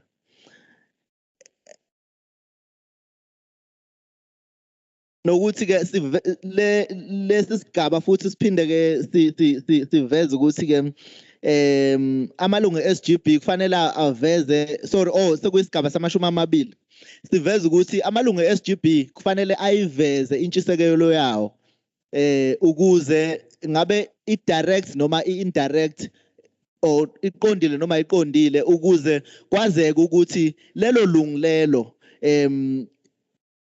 linentshisekelo ehamba ifikephi liveze ngisho neyabangani balo ukuze ke kungabe sekuba khona ukushayisana ngokuhamba kwesikhathi noma kuzama ke ukugwenya lokho ukushayisana. Uma sibuka ke isigaba sama21 sona ke sichibiyela ke isigatshana sama21 sichibiyela isigaba sama27 ngokuhlinzeka ke ukuthi alikho ilungu leSGB okufanele lihole nganoma imuphi umsebenzi eliwenzayo imuphi umsebenzi walo eliwenzayo ngaba ke umsebenzi wesikole noma ke ukuze emhlanganweni akufanele ke ngokwalomthetho akufanele ilungu lesigungu sesikole ke lihlomule. Uma sibuka ke isigatshana sama22 sona ke sihlongoza ukuchibiyela ke isigaba sama28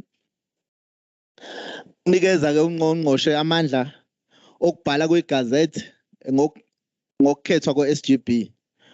Umthetho khona ke njengamanje unikeza lamandla kumphathiswa uMEC. Lokhu kwenzele ukuthi ke ukukhethwa kweSGB uhambisane kulomkhakha kube into efanayo ifundazwe zonke. Uma sidlula lapho siya esigatshaneni sama23 sona ke sihlongoza ke ukuchibiyela isigaba sama29 ngokuhlinzeka ke lapho kungenzeka khona sihlinzeka ukuthi lapho kungenzeka khona umsebenzi oyilungu leSGB umsebenzi kahulumeni oyilungu leSGB osebenza kuleso sikole kufanele abe sekomidini leimali. Kodwa ke kuthiwa lapho kungenzeka khona bese sibuka ke isigatshana sama28 sona ke sihlongoza ke ukuchibiyela isigaba sama33 lesi ke silawula ke isimo sabafundi abangamalungu eSGB yesikole sikahulumeni. Lesi ke la sikhuluma ngokuthi umfundi oyilungu leSGB akakwazi ukuhlala uma kuqashwa uthisha kuleso sikole. Mhlawumbe ke lokho kusobala ukuthi iziphi izinto abazama ukuyigwema.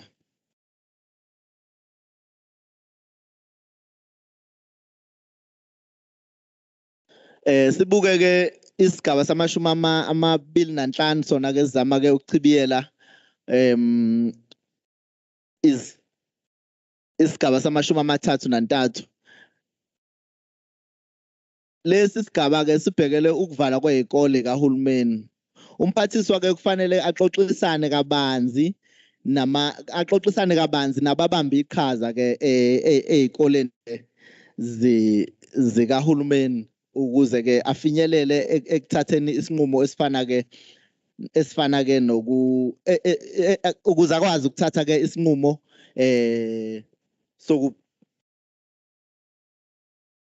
sokubhekana ke nomsebenzi lo wokuvala kwezikole.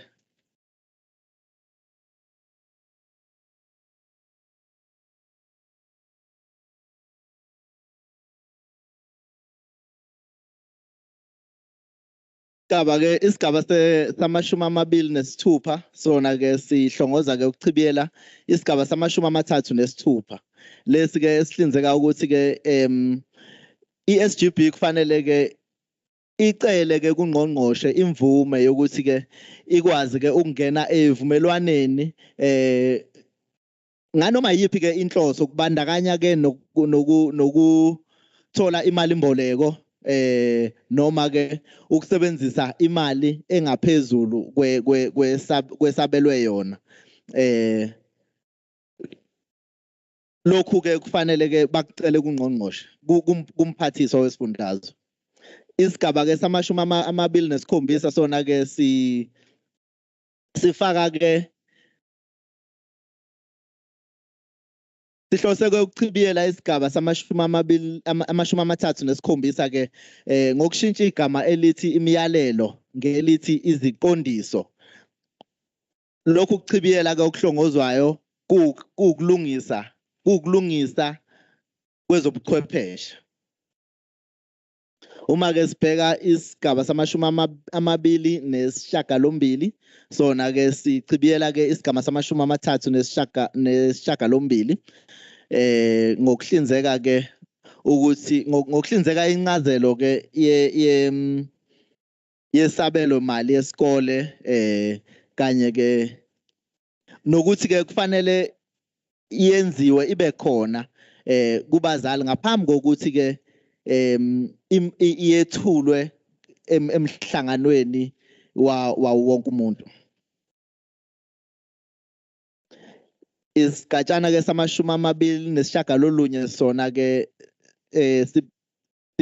sihlongoza ke ukuchibiyela ke umthetho wamashumi isigaba samashumi amathathu nesishiyagalombili ngokwengeza ke ngokuthi ke kufanele kufakwe isicelo ke uma kufuna ke ukuqashwa uthisha kufanele ke i-SGB yakwazi ke ukuthi yengeze imali noma ke yengeze imhlomulo yalowo thisha ngendlela ebona ngayo uma siya ke esigatshaneni samashumi amathathu sona ke sihlongoza ke ukuchibiyela isigaba samashumi amane nanye ngokulawula ke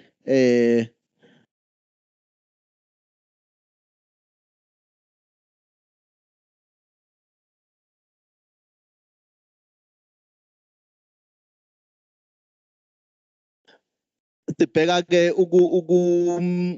ukuhlinzeka ke ngokuthi lapho umzali efaka isicelo ke sokukhululwa ukuthi angayikhokhi imali yesikole lo mzali ke angase ke athumele noma ke abhale affidavit ukuthi ke akwazi ke ukubeka udaba lakhe lokhu kuchibiyela okuhlongozwayo kuhlose ukunciphisa umthwalo kubazali abakhulisa izingane ngabodwana uma sedlula siya ke esigabeni samashumi amathathu nanye sona sishintsha asichibiyeli kodwa siyashintsha isigaba samashumi amane nambili ngokuhlinzeka ukuthi ke isigungu sesikole sikahulumeni kufanele ke sigcine ke onke ama record eyimali ukuze ke bekwazi ukuthi babhaleke ukuthi ke noma baveze ukuthi ke imali isebenze kanjani uma sebechaza emhlanganweni wabazali uma sedlula ke siya esigabeni samashumi amathathu nambili sona ke sihlongoza ukuchibiyela ke isigaba samashumi amane nantathu ngokunikeza ke amandla kumphathi womnyango kwinhloko yomnyango ukuthi ke uma ekubona kunesidingo noma ke kukuhle ukuthi ke aphenye kabanzi ke ngeimali zesikole angacela ke umcwaningi mabhuku jikelele ukuthi ke enze lo msebenzi ke ebese ebuyisa ke umbiko ngesikole noma ke aqoke abacwaningi mabhuku abayimele uma sidlula siya ke esigabeni samashumi amathathu nantathu sona ke sibheka ke noma sihlongoza ukuchibiyela isigaba samashumi amane nesithupha ngokubuka ke inhloso ke ngokuchibiyela inhloso ke zokwengeza isijeziso kunoma imuphi umuntu osebenza ngaphandle kokugunyazwa. Uma siya lapha esigatshaneni sama-34 sona sihlongoza ke ukuchibiyela isigaba sama-48. Ngokuhlinzeka ke ukuthi noma yiluphi uxhaso olunikezwa esikoleni esiyimele kufanele ke senziwe ngembandela ezonqunywa ke umphathiswa. Isigaba sama-35 sona sihlongoza ke ukushintsha isigaba sama-51 ngokuhlinzeka ke ngencazelo noma incaciso mayelana ke nokufundela ekhaya. Ukuchibiyela ke kwenza kucace kakhulu ukuthi ke abafundi bengafundiswa ekhaya uma befundiswa yisikole esibhalisiwe. Uma sidlula lapho siya ke esigatshaneni sama-36 sona ke sihlongoza ke ukuchibiyela isigaba sama-59. Ngokuhlinzeka ke ukuthi amacala kanye ke nezigwebo ezingabhekana nomzali noma nanoma imuphi umuntu ke othumela ulwazi olungamanga noma oluholela ophathe noma olukhandiwe uma efaka isicelo sokwamukelwa komfundi kungaholela ukuthi ke akhululwe ekukhokheni imali zesikole. Lesi sigaba ke sibhekana nalokho ukuthi sichaza kabanzi ngemphumela yomzali oyothumela ke ulwazi olungamanga uma efaka lesi sicelo. Uma sidlula lapho siye esigabeni sama-37 sona ke sifaka lapha esigabeni sama-59 sihlinzeka ke ukuxazululwa ke kwezingxabano noma ke inqubo yokuxazululwa kwezingxabano ke phakathi kwesigungu sesikole, inhloko yomnyango noma ke umphathiswa, ngoba ke kuyenzeka ukuthi kube khona ingxabano futhi ke kuyadingeka ukuthi kube khona indlela yokuyixazulula. Into ebukelwa kuqala ukuthi ke kuleyo ndlela akongiwe imali ukuze ke kube lula kuwona wonke umuntu. Uma sidlula ke siya esigabeni sama-38 sona ke sihlose ukuchibiyela isigaba sama-60 ngokuthi ke sibhekane ke namacala ke afakwa uhulumeni afaka kuona ke abantu befuna ingcephezelo mhlambe kungaba ukuthi kube nokulimala ngesikhathi sesikole ngakho ke umuntu ebesefuna isinxephezelo. Ngakho ke kunesiphakamiso sokuthi ke kubeke nokuchitshiyelwa ke kwesigaba sama-60. Uma sidlula lapho siya ke esigatshaneni sama-39 sona ke sihlose ke ukuchibiyela isigaba sama-61 ngokunikeza ke ungqongqoshe amandla ke ukuthi ke abhale imithethonqubo. Isigatshana sama-40 sihlongoza sona ukuthi ke sichibiyele isingeniso somthetho ke owengamele izikole. isigaba samashumi amane isigatshana samashumi amane nanye nesamashumi amane nambili zona ke zihlongoza ke ukuchibiyela isigaba sokuqala nesesihlanu somthetho ke wokuqashwa ke kwabafundisi. Isigaba samashumi amathathu sona ke sihlongoza ke ukuchibiyela isigaba sesikhombisa somthetho ke wokuqashwa kwabafundisi ngokwengeza ke ukuthi ke ngokuqhakambisa ke ukuthi noma imuphi umfundisi ke noma ke isikhungo sokufundisa kufanele ke sihambisane ke nomthetho ke lowo ke obhalwe lapha kwi constitution noma ke umthetho sisekelo wezwe laseNingizimu Afrika. Isigaba samashumi amane nane esamashumi amane nanhlanu esamashumi kanye nesamashumi amane nesithupha zona ke igaba ke lezi ke ezibhekele ke izinto technical uma ke kuziwa ke ekuthuthukisweni ke komkhakha lo wezemfundo. Isigaba samashumi amane nesikhombisa sona sibheka ke ukuchibiyela isigatshana samashumi amane nesikhombisa sihlongoza ukuchibiyela isigaba seshumi nesikhombisa ngokufaka ke isigaba esengeza ukuthi ke ukuziphatha okukhulu okungekuhle noma ke okubi sidlule lapho siye esigatshaneni samashumi amane nesishiyagalombili sona ke naso futhi sibuka ke ukuchibiyela ke isigaba seshumi nesishiyagalombili somthetho wokuqashwa kwezabafundisi. Isigatshana samashumi amane nesishiyagalolunye sona ke sifaka isigaba esisha ke isigaba seshumi nesishiyagalolunye emthethweni ke emthethweni wokubhaliswa ke kwabafundisi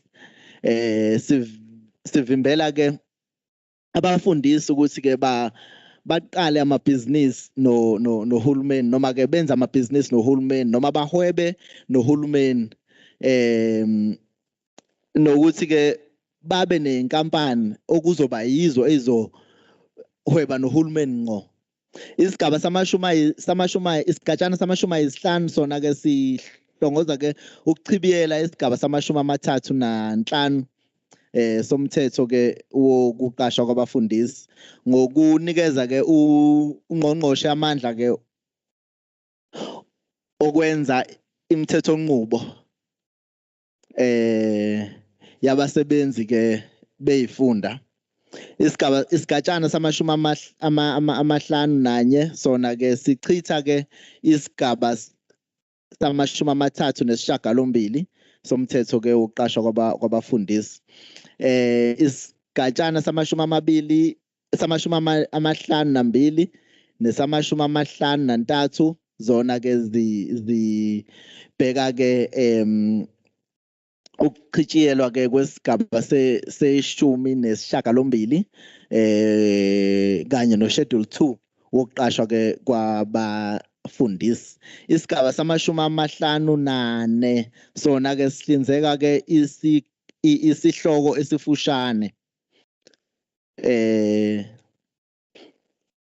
isishayamthetho ke saKwaZulu-Natal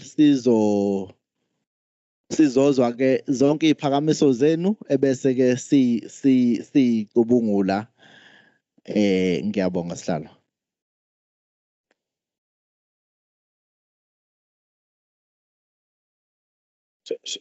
Thank you, Mfethu Duyaza. Siyabonga Monica na kumfowethu. I'm told there is a form as well that you were getting as you were coming into this meeting. That form also you can use as you sit here to make your comments so that Gugu and the table can take that as opinions. So it goes back to the point I was making about us writing our views on the bill. I'm not going to try and be clever and repeat what was said here. What we are now going to do, I'm going to give you numbers because I don't have your names. But when you come, so I'm going to start with 10 people.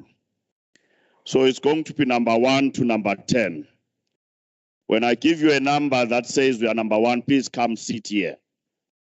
The reason I want that is so that I know that there is no confusion that whether I pointed you or I did not. Esizokwenza manje ngoba amagama enu angiwazi. Kulento yakho ngathi phazamisa umhlangano wami. Ngoba asisazwani manje.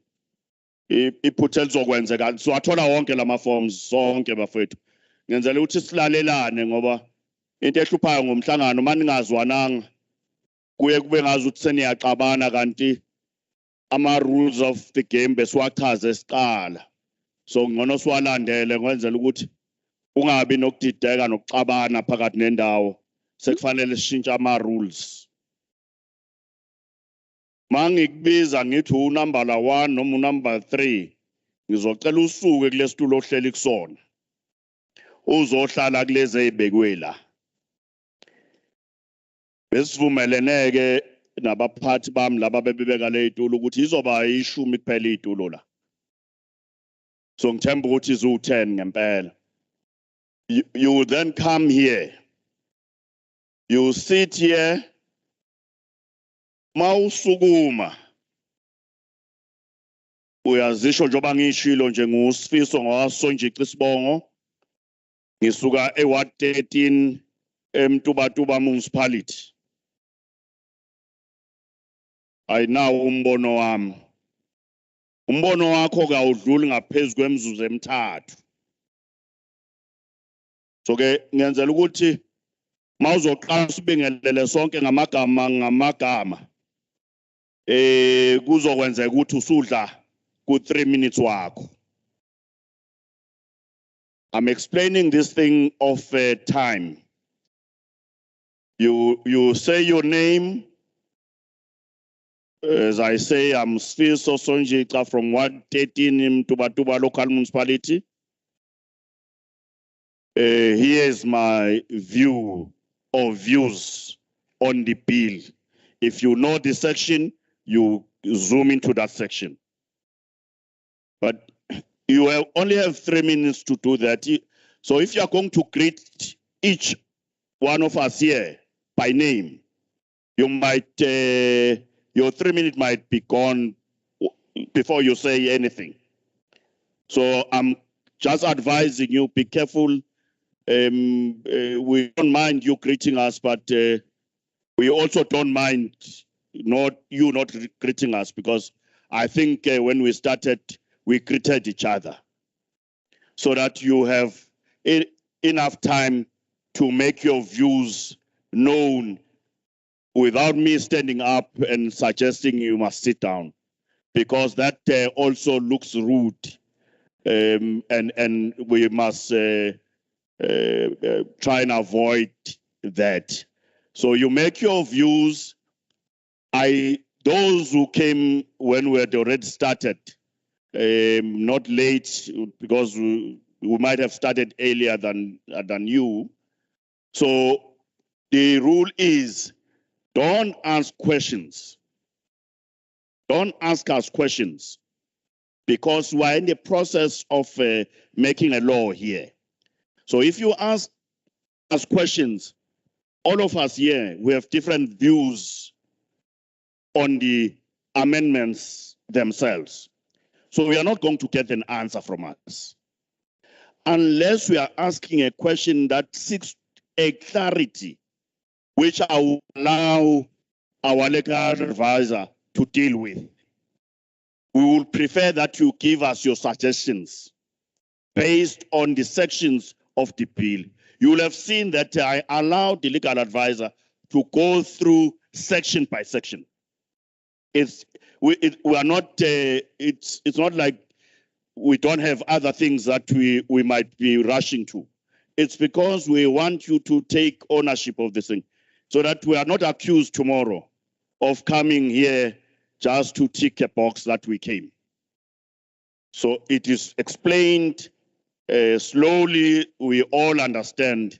My colleagues were asking whether we really need to translate it in Zulu. I said, no, yes, we have to. We have to, that's why Umanele was also going through section by section ngesizulu. Yazi abahlonishwa bebuziswa yini basola ngazuthi ayifundiswa zonke ikhona la ngithi hayi bakhona abanye abangazona ifundiswa bayifanela nathi nje so ke sizocela ke kanjalo ke so ke by show of hands we will start with 10. Now as I indicated, if I give you a number, you leave your seat, come sit here, so that when we are 10, we will then allow you to take those 3 minutes. Depending how it goes, we come back. If there are clarities that our legal advisor must deal with, we will allow her to do so. Angazi noma ngiyazwakala na. Am I a bit clear about how the process is going to work? Thank you very much. By show of hands, sir, you are number 1. You're number 2. You're number 3 and 4 as you sit there. We have 4 hands. Sir, you are number 5. We are going to be number 6, ma'am. Yes.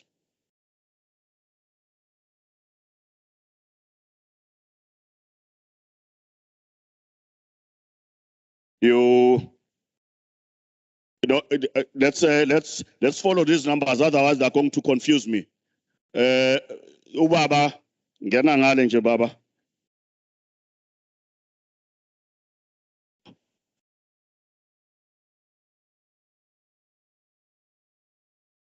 Number, yeah, yebona kanjalo.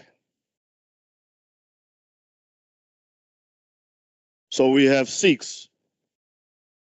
Mawunikuzwe kahle umthetho akunalutho futhi uzoba number 7 mne wethu.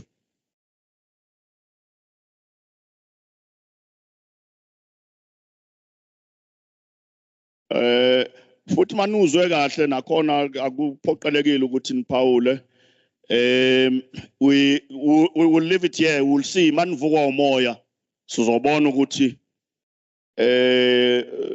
makhona bavuka umoya nathi umoya siholela enekuthenini siba vumele.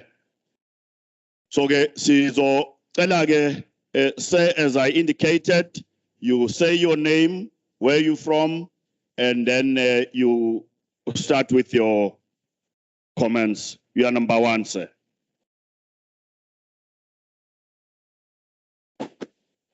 Good afternoon, Honorable Chair, committee members. Thank you so much for allowing me this opportunity to speak.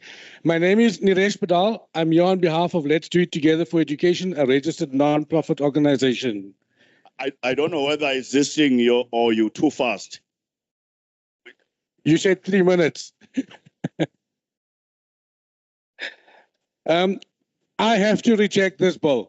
Home education has gained significant popularity, emerging as a favored choice for parents seeking personalized educational experiences for their children. One of the biggest concerns is lack of recognition of micro schools. Independent schools are obligated to undergo registration with provincial education departments and adhere to various governmental regulations. Micro schools fall within the independent schooling sector. They are unregistered.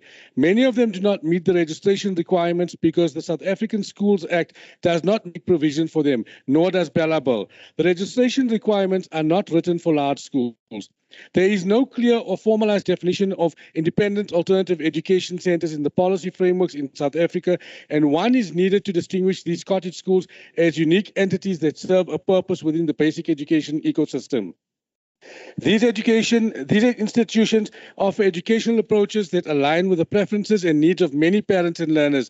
They play a fundamental role in our education system, operate at their own expense, saving the state money, and they alleviate pressure on the public schooling system and provide affordable, quality private education, and most importantly, contribute to our economy by providing employment opportunities.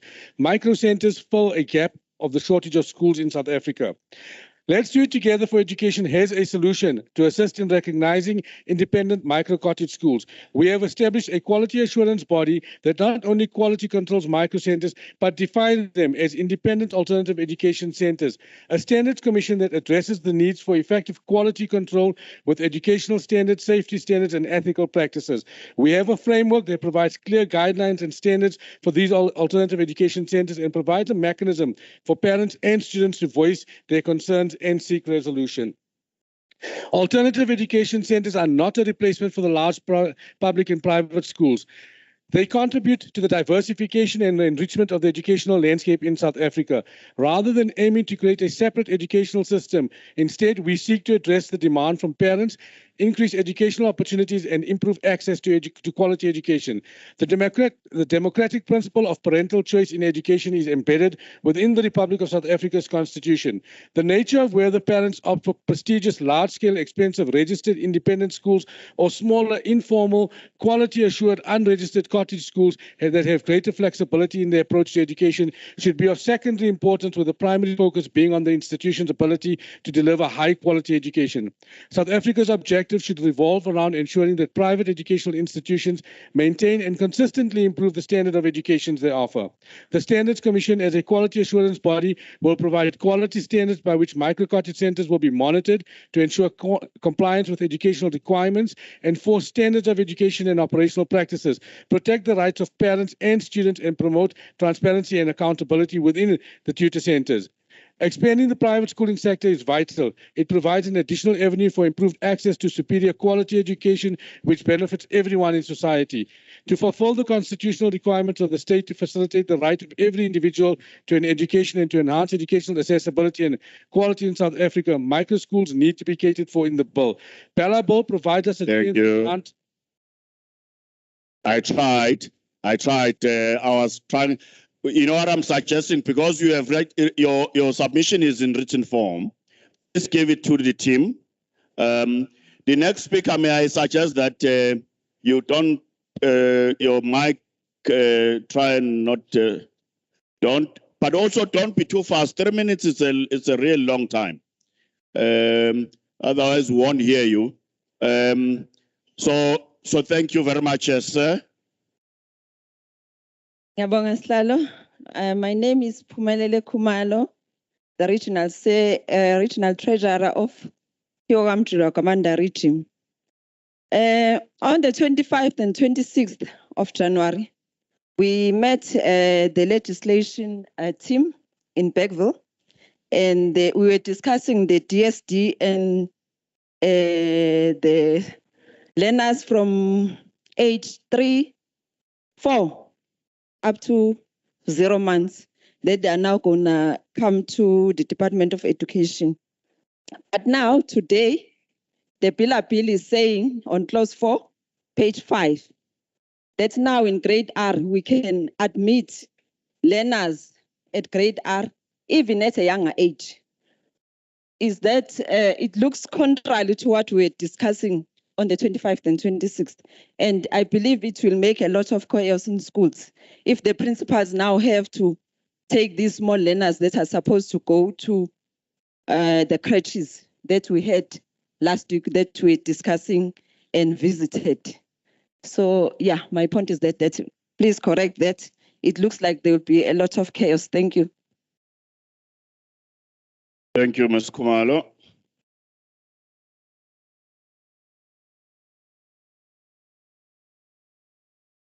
Good day to everyone and to the committee. Thank you for the opportunity to address you. My name is Heta Miller. I'm the chairperson of Dundee High School, and on behalf of the school governing body, we support the following clauses. Clause 2A, the requirement of compulsory education in grade R. It is said to make grade R compulsory. It is a necessary step for early childhood development, and it is in line with the DOSD's National Integrated Childhood Development Policy.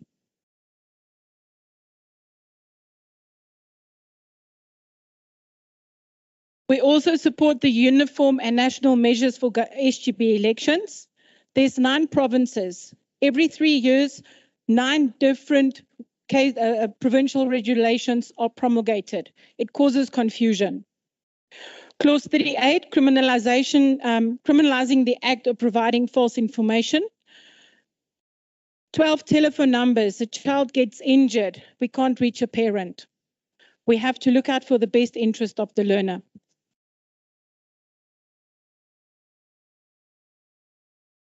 Then on behalf of the school governing body of Dundee High School, the proposed changes and the following clauses will not ensure quality education and are therefore rejected and will not be supported. Clause 4, the admission policy.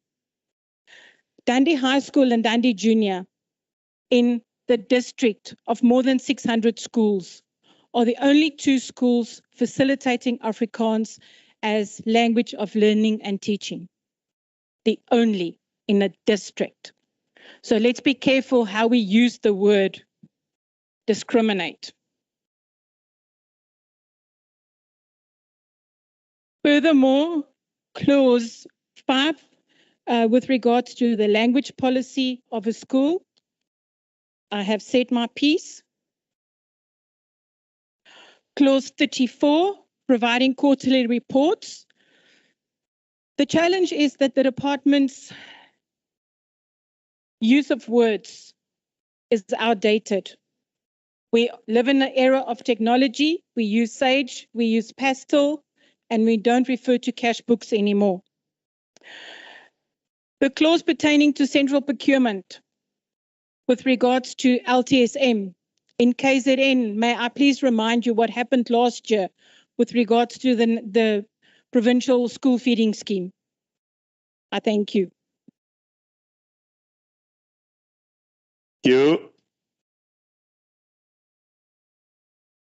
Chairperson, thank you for the opportunity. I'm Brits Marie, representing the Suid-Afrikaanse Onderwysunie, and all protocol observed. Ladies and gents, just the following from our side. The SAOU, KwaZulu-Natal, reaffirms our commitment to the advancement of quality public education. We fully support no unfair discrimination on the basis of race, gender, or arbitrary grounds. Based on the proposed BELA amendments, there is now only one dominant role player, and that is the state. First of all, the admission policy. Section 5, subsection 5, the HOD has the final authority, and that is not acceptable. Look at the court case, Constitutional Court, MEC for Education in Gauteng versus governing body of Rivonia Primary School. Secondly, the language policy. Section 6. The HOD may approve language or amend and return to the SGB such recommendation. No right to veto. The HOD may direct a public school to adopt more than one language of instruction. Also no right to veto. Constitution Court case, the head of Mpumalanga Department against Ermelo. I think we all know what happened there.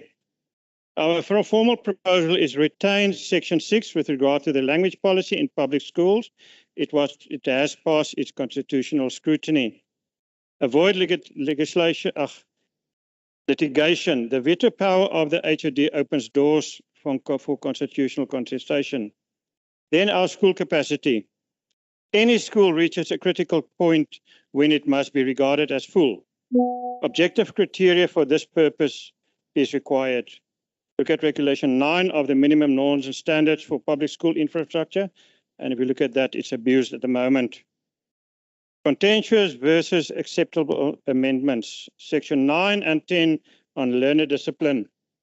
The rights of educators and the silent majority of learners require attention there.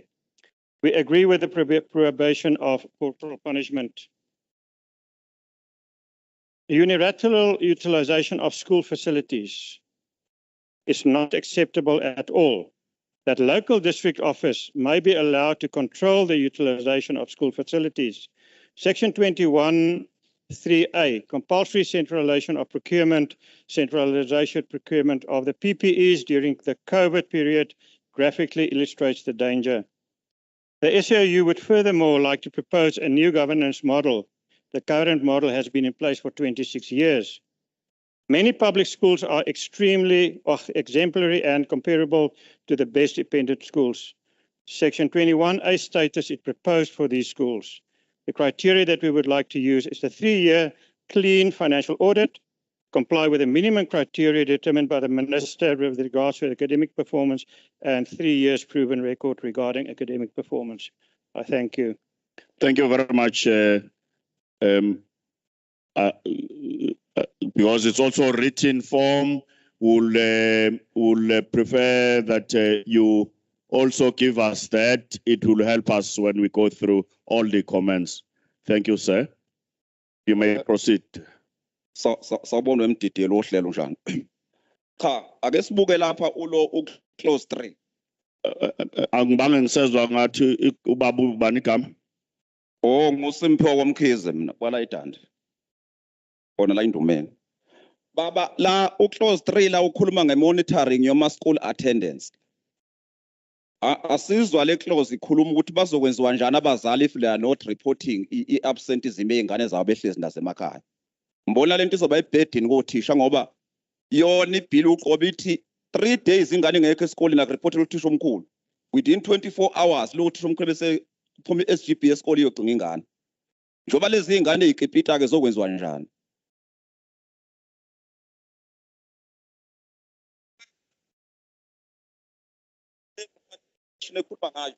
Sikhuluma la nge-reinvestment, not remuneration. Vele ama-members of SGB awakhokhelwe.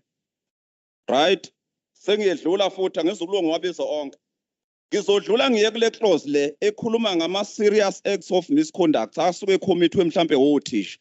Ukuthi mhlampe phela ibhila icacisa ngoba kunalento ekhona ngeke bayiphika abantu la endlini.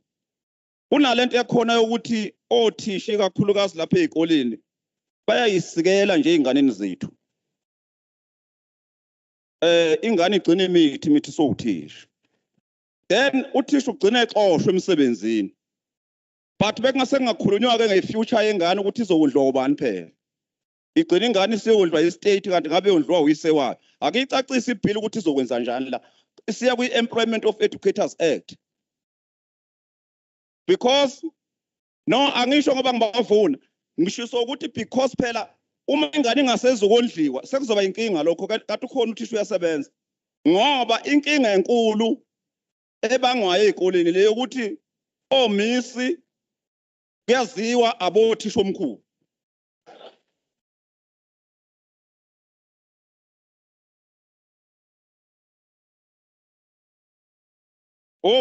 Memo ababahloli abafuna ukuphazanyiswa abahloli komema. So okugcina ke sengihlala phansi. Ilento ukuthi asemlaleleni nje ubaba uCwabe. Ibusiness uma uthisha ngoba phela othisha uyu uhulumeni ongabaholeli lutho. Uma bengena kwi-business yini indaba lingaregulatewa ukuthi mhlambe ngithi uthisha uyifuyela nje inkomo noma imbuzi akwazi ukwenza i-trade ne-state bangabe sevinjwa because uye futhi uhulumeni nalo ongabaholeli ngiyabonga.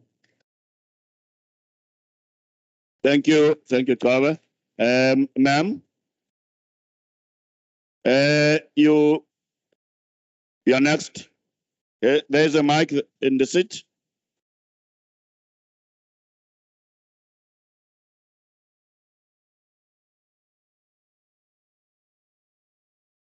Honorable. Can we listen, please? Thank you, ma'am.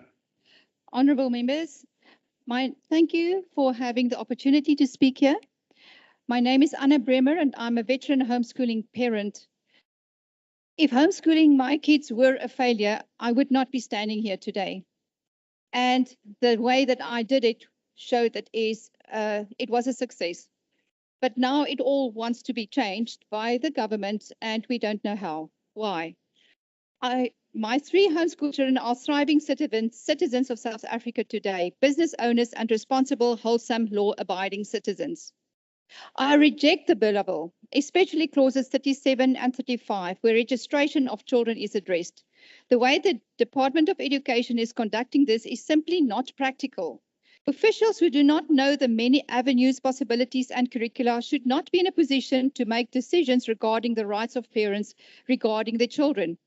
Rather, registration should be a given, the same as the application of an ID. I also reject the mere idea that government is prescribing a certain curriculum. We live in a very fast-changing world of information. Government policy is a slow-changing process and simply cannot hold children back in learning systems which reflect the industrial age. One of the wonderful benefits of home education is the explosion of online and digital learning methods and career opportunities. Sadly, this is mostly missed by archaic systems still executed in the government system. It would be much wiser if the Department of Education supports these opportunities than repressing it. A freedom of curriculum and assessment clauses should be added. Furthermore, the social economic impact assessment, the SEIA, was flawed. That was never done. Cost impacts on homeschooling are unresearched, inaccurate, and relate to the matric phase. Homeschool regulations should be written in consultation with homeschoolers. Then homeschoolers should be in agreement with it. Currently, homeschoolers are not in agreement with it. Independent microschools should be included into the bill. The government should not be the only school provider in a free country. Civilization was built on small community schools paid by the public. The assessment clause should be redrafted. Why can homeschoolers not prescribe their own homeschool professionals to do any assessments? It is unwise, unworkable, and impractical to make use of homeschool uneducated officials. They don't know about homeschooling and how it works, to do the assessments with government school criteria. With regards to closure of small rural schools, this is a super bad idea. Small children should not be cattled into buses away from their parents on a daily basis where bigger schools with unsavory circumstances are waiting for them. I know, I've seen these schools and it's not positive environments for little children amongst adolescents. Please remove the proposed clause 25, section 33 that allows closure of a school without reason. I support Education First proposals for the inclusion of independent micro schools into the bill. We call for the online schools and hybrid learning to be included. I'm vehemently opposed to compulsory grade R because to take children out of a natural environment into an unnatural environment is widely and internationally proven as not the best education in the best interest of little children. Thank you very much. Thank you very much, ma'am. And also I see that I stopped you before you finished your points. Please submit them as well so that we can go through all of them as well. Thank you, ma'am. Yebo Mnewethu. Thank you so much, Chair. Greetings are extended. Chair, I've got only a few things to say, but mine is also written down there. I will submit a soft copy of it. Ngiyazi ukuthi uyakwazi umhlonishwa uGawula kodwa nathi sincede. Yeah, that was just a joke, not a serious igama nje mfethu. Okay, thanks a lot. My concern is not that much, but thank you so much for bringing this thing to the public. We are so grateful to have the messages, the grievances from the people, from the public.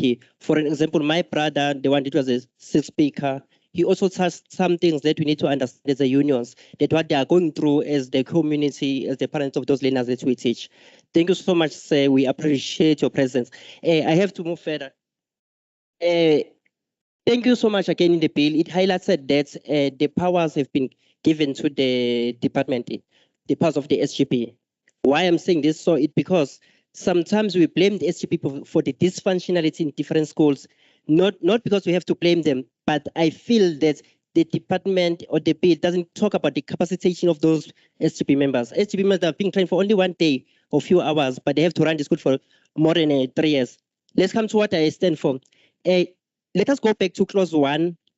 I've got a problem with the term basic education. It includes grade R to grade 12 as evidence in the national curriculum statement. May I appeal that in that bill, party just extend the school starting from grade RR or pre-R, just to provide the sustainable employment of educators. We have a huge problem of unemployed qualified educators. I submit. Oh, sorry. Okay. My name is Melim Sebi from Beckville, but I'm serving under Ezakeni branch. Thank you so much. Siyabonga kakhulu mfowethu. Beku nombolo 7 obewokugcina.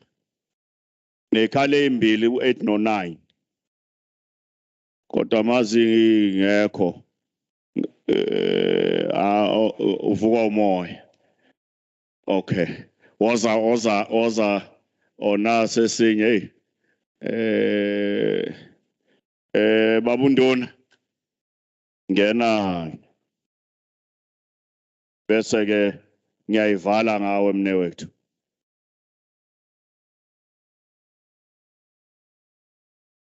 Mina ngunduna ubuthelezi ngaphansi kobukhosi bakwaMajosi. Sonjica sekuyisikhathi eside nginduna ngihola abantu lapha esigabeni sika 5 and 7 abeluleki bazomthetho bathi kungasiwa endlini kazwelonke yezendabuko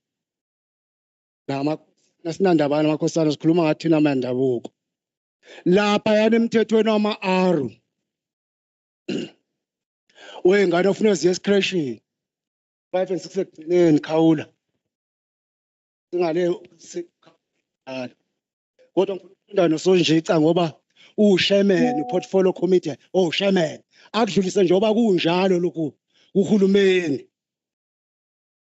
lapha esigabeni sengane ofuna ziye ema-crash sinenkinga emakhaya mhlonisho ama-crash akude ingane emfishane ziyabulawa abantu bokufika. Sicela ukuthi nibuye nize kithi njengamakhosi noma izinduna sinitshengise imihlathi yama areas imihlathi ezigodi nisakhela ama-crash. Singathokoza kakhulu uma ningakwenza lokho ngoba siyafisa ukuthi njoba umthetho wemfundo ube impoqelelelo sifuna ingane ezifunde kodwa manje ziyasuka ukuthi isikole ngakuba suka la siye Themba Lihle sometimes uyayazi le ndawo ukude loyo sithathe ama school bus sibhadalelwe yithina zifike zozele lapha yana. Okwesibili ngizoba mfishane nje bekusisani phela lapha ezikolweni kule bhili lena lapha ezikolweni izingane ziyalwa kuyenzeka zilwe nothisha amabhobhodla ezinye banguqomana thina nisikhiphayo lana siyasuka siyoyilamula ezinye ibange izigodi njoba nawe Sonjica uqhamuka esigodini nomqhamuka kuwadi yakho thina sikhuluma ngewadi sikhuluma ngesigodi engiqhamuka kusona uthothi ziyalwa ziyabanga kodwa thina lapha nithi abeluleka bezomthetho banombono ukuthi asikho isidingo sokudlulisela lo mthetho sivivinya endlini kazwelonke abaholi bendabuko ngesivumelwano sesigaba 39/1/A I/ somthetho obuholi bendabuko nomakhoisana we-2019 ngakho ke mase lapho ke siyakhalaza ziningi izinto esizibukayo i-basic education kufuneka niyitshele anokushaya kusekuncane kodwa ngizwile lapha ama-legally law esho ethi akuvulele kwenje ngoba sekwavalwa kodwa mina ngikhule ngaze ngaphansi lokho kwakuthiwa u-JC u-form 3 kuthiwa anokushaya kusekuncane nenze kahle ukuthi nizoza umthetho sivivinywa udlulise njengoba unjalo yize ningasitshenanga thina nami ngitshelwe yicomrade ethi umngani wami yathi awuyonconga lapha edanda ukuthi unconga ukuthi bathini mhlonishwa uMadlobha Sonjica bhekani induna ubuthele siyabonga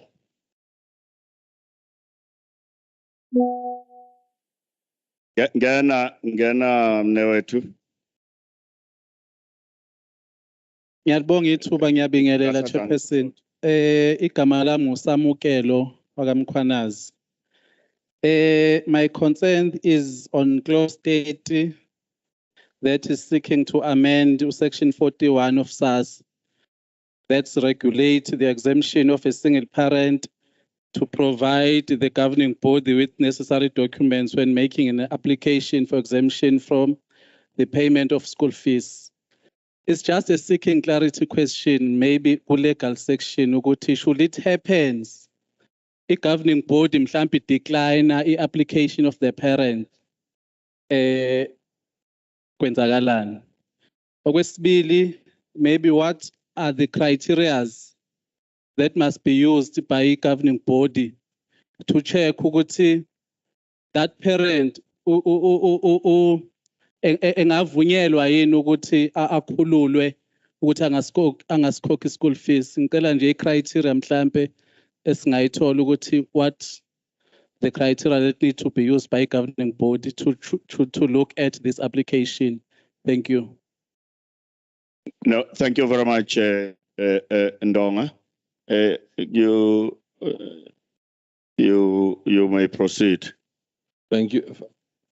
Thank you very much, Mr. Chairman. Ladies and gentlemen, thank you for the opportunity. My name is Jannie Jordan. I'm a parent from Vryheid. I represent the SGB from Lucas Meyer Primary School. I'm also an attorney. Just a small little thing. We're busy with legislation and stuff, but we tend to forget about the small things when people do these type of things. I've seen photographs have been taken, but I haven't signed any documentation in respect of the Poppy Act. So I just trust that somewhere along the line, people will make sure that we are indeed Poppy compliant. And that's my problem, or the problems that my school and myself have with the bill, is that I must first just say that not everything in the bill is bad, and not everything should be rejected. I agree with one of the previous speakers indicating or relating to the finances. We are also quite happy with the fact that grade R are now in the fold of education. However, I do not see sufficient, may I say even at all, protection of minority rights. We are very easy to refer to the Bill of Rights, but we must tend to remember that the Bill of Rights all over the world are actually there to protect minority rights. I'm an Afrikaans-speaking child. The minister has in the past, with which I agree, have emphasized mother tongue education. Now, you've heard from Dundee, the two schools here. In Vryheid, we've got Pioneer High School and we've got Lucas Meyer. But I do not see anywhere in the bill protection of those. Specifically, if we look at the amendments to sections 5 and 6, there are a number of references to the community at large. You must look at what the community or the broad community wants. There's no reference to a minority or the minority rights. There was huge laughter with one of the previous speakers. I didn't understand a word. I'm Afrikaans speaking. No one here attempted to translate for the Afrikaans speaking people here. We've become so accustomed about these things that we tend to forget. And so what I'm going to ask of the people that must write the legislation in the end, please consider minority rights, consider specifically Afrikaans in those schools and make it part of the bill, and do not infringe upon those rights. Thank you very much. Thank you, Mr. Jordan. I think there was only one, honestly, there's only one thing that seeking clarity question that was directed to our legal advisor. Sorry. I have not asked anybody to come forward yet. No, I have not. That's how we run meetings. I said I will finish with the 10, and then we get responses. Let's follow that, because I don't want us to confuse this thing. So I will take the second round, but I've not asked for it at this point. So, Monica.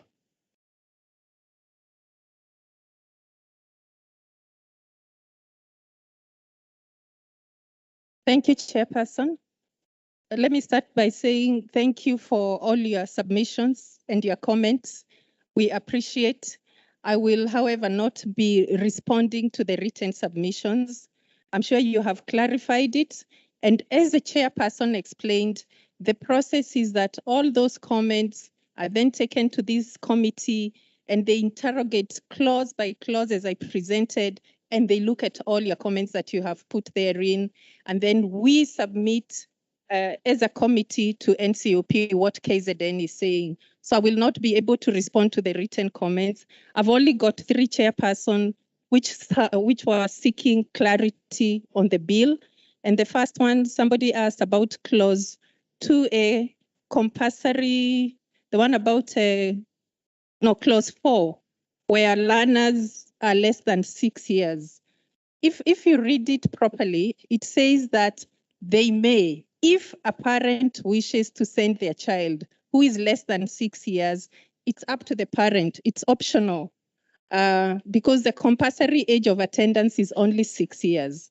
So that section is saying, if a child, say, is 4 years old, turning 5 in June, then you can approach a school, and the school, there are conditions. It depends whether the school has resources, whether the school has the vacancy, but priority is going to be given to learners who have turned 6 years old.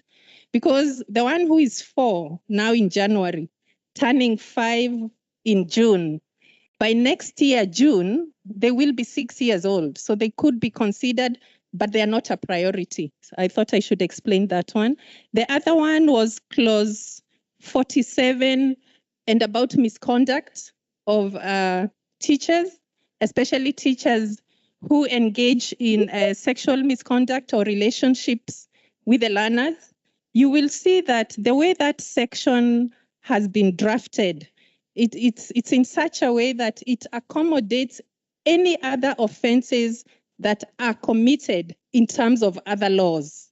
So then it's leaving it wide open that if a teacher is caught doing something that is contrary to other laws and it's a criminal offense, then obviously they will be dealt with. So read the section properly. You'll see that it has accommodated any other act which may be done in terms of any other law that applies to an educator.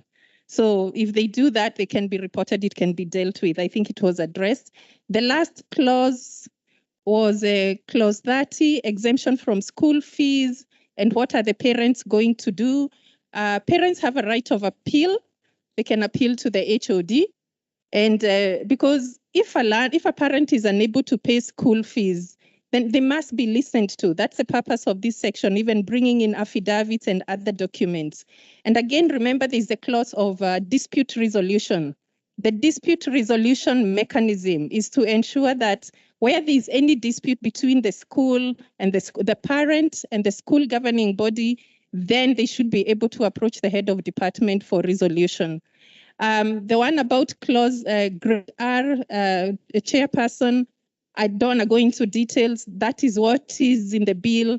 That is after the minister has done all the consultations, but we thank you for your submissions. And maybe last on the Poppy Act, the pictures that are taken here are actually for purposes of committee information only, because we record attendance. So it is not that it is going to be shared with any person. It's for the purposes of information of this committee, not to be distributed.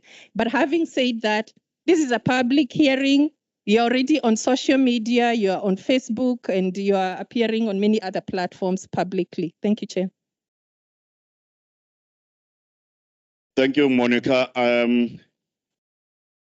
I'm also not a lawyer, but I do want to emphasize when I said there is this meeting is live as we speak on social media. I'm not, for example, on Facebook. My chances somebody shared my picture as I speak here. So I'm saying this with good intentions, that our meetings are public. All our meetings, even if you hear that there is a committee meeting of education, we are allowed to attend that meeting. So the chances, if all our meetings are public, are live on Facebook, are live on YouTube, and I agree. I also, if I had a choice, because I had a choice not to be part of Facebook and all those things, but I chose to be a public representative. So I'm just saying, I agree. It would be strange if somebody takes my picture and uses for any other things. We know what people do with these things now. We really will appeal that we all reason. Some people really use pictures for, now they can change this shirt and I might look like I was dressing in red. You see, and I don't know how those things are done, but we're now told that people can actually change what you are dressing and you look like you were dressed. Which is unfortunate. And I agree, maybe even the legislature might have to really look at how best we can still be public, but protect people in terms of the Poppy Act. Now, because you were two, so I'm taking you as number one and number two already. You see, I'm fair. So please come forward, you're number one and number two. And there's number three at the back. Number four, La Pambili.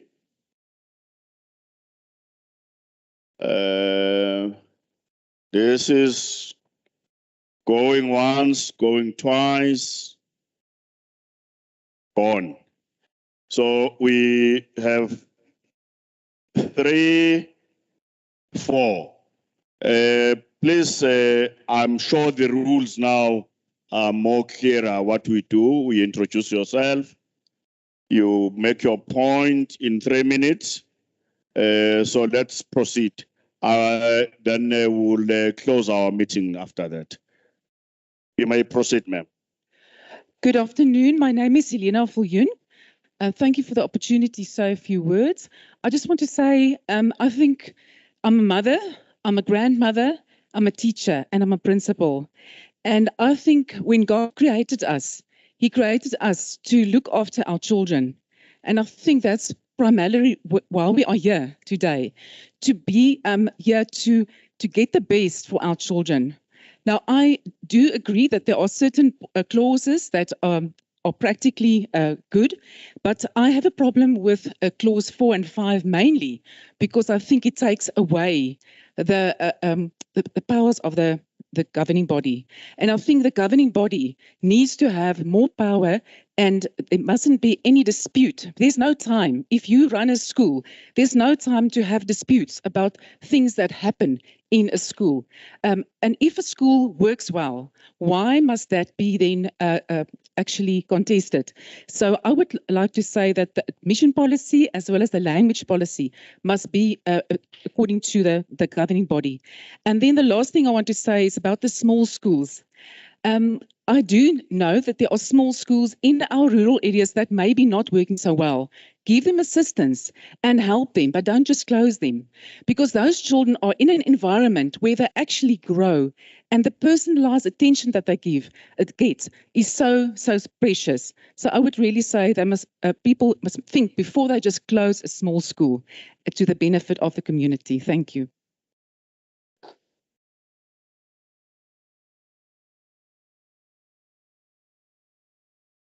If as well, if you have your comments are written, ma'am, please give them to our table staff so that we can also have a privilege of what you want us to look at. Good afternoon. My name is Elna. I object the BELA bill. I find the planning of the provincial public hearings a little bit appalling. The majority of this bill affects educators and children. And in case you're not aware, they are currently at school, unable to attend this hearing to voice their opinions, which they have a right to. The main focus of this bill should be to ensure that we have sufficient and good infrastructure, qualified educators, and a good curriculum to ensure that every child receives high quality education. Many families are not able to send their children to school as they don't have money for transport or uniforms, older children often caring for younger siblings so that parents can work to get an income, poor infrastructure at schools, etc. Sending parents of children who already have the odds stacked against them to prison will not solve any of the core issues that need to be addressed. Mr. Nglebe admitted that the DBE have not done research on home education, and he doesn't seem to think that there's a need for it. Clause 35 is proof of that. Home education is not school at home, not be regulated as such. Home education is a legally recognized form of education, and therefore a mere notification to home educate should be sufficient. HODs should not have the authority to decline this. Home education prioritizes a child's education according to their abilities and stage of development in order for them to learn at their own pace. Age and grade have very little meaning.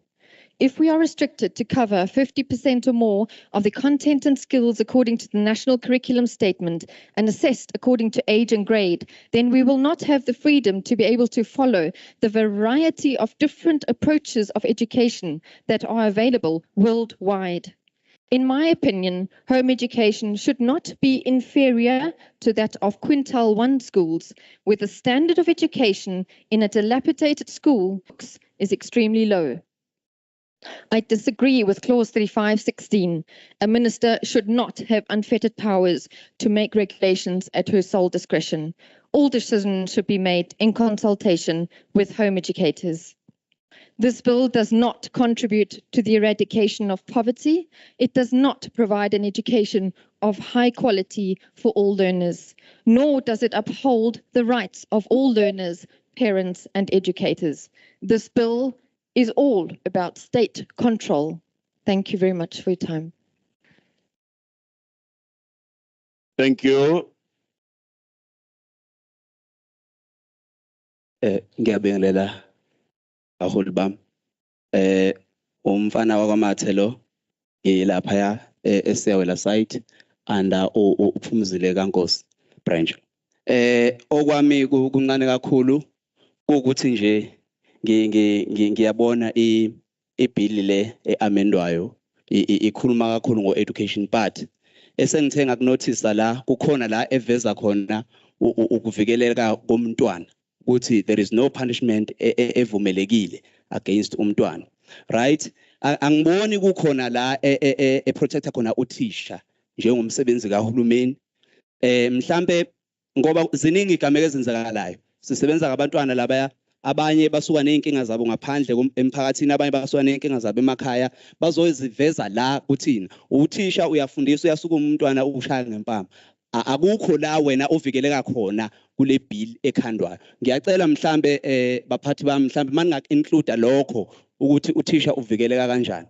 Okwesibili, nginesicelo nje la sokuthi sicela nisibhalele nakule bill futhi ukuthi ama-SGB sicela ayeke uqasha othisha omkhulu, because into elimazi izikole ilento yokuthi ama-SGB asilandela noma yimuphi uthisha omkhulu. Ngesimanga sokuthi ngizosuka mina ngifuna ipost ngiyokhuluma nobabani noma umbani ebese siyaxoxa, kanti anginayo ivision ngesikole. Ilokho nje okwami, ngiyabonga kakhulu. Siyabonga ngibingelela umthozisi wakwaZungu from National Teachers Union. Awuzwakalanga isibongo. Umthozisi wakwaZungu Manzini. From National Teachers Union and in Northern Natal region.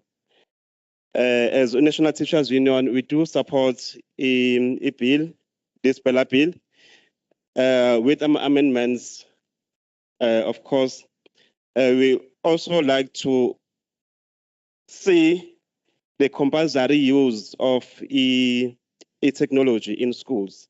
So we, as a National Teachers Union, we like to see a bill ukuthi use of technology must also be compulsory in schools, because we are living in a fourth industrial revolution world right now. And some of these learners, they use technology in homes, and when they go to school, there's no technology that is being used in school. And some of these learners, they create content that sometime in the future will also hurt or deprive them of employment in the future. Like, for example, yesterday we saw another content on social media, and that person has lost her job because of content that he or that she created with social media. So we'll also like to see that the use of technology awareness in schools. And also, our learners after grade 12, they come out without a skill. So we police. So we'll also like to see a compulsory use of skills, training of skills, how to build houses, how to do plumbing, how to do different skills, so that they will be able to provide for themselves after matric. Because it's a fact that not all of us will become successful because of education or theory. Let's say from the schooling. Some of us will be successful because of our skills as now. So we'd like to see a compulsory skills-based education in school.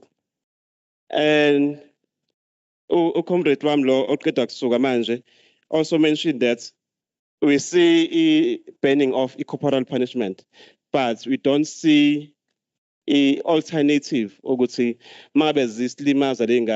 do we do? Or we also like to see that a alternative to a corporal punishment. If lengane zenza something that's a contrary or that's against ukufunda nokufundisa, what should we do as educators? I submit. Thank you.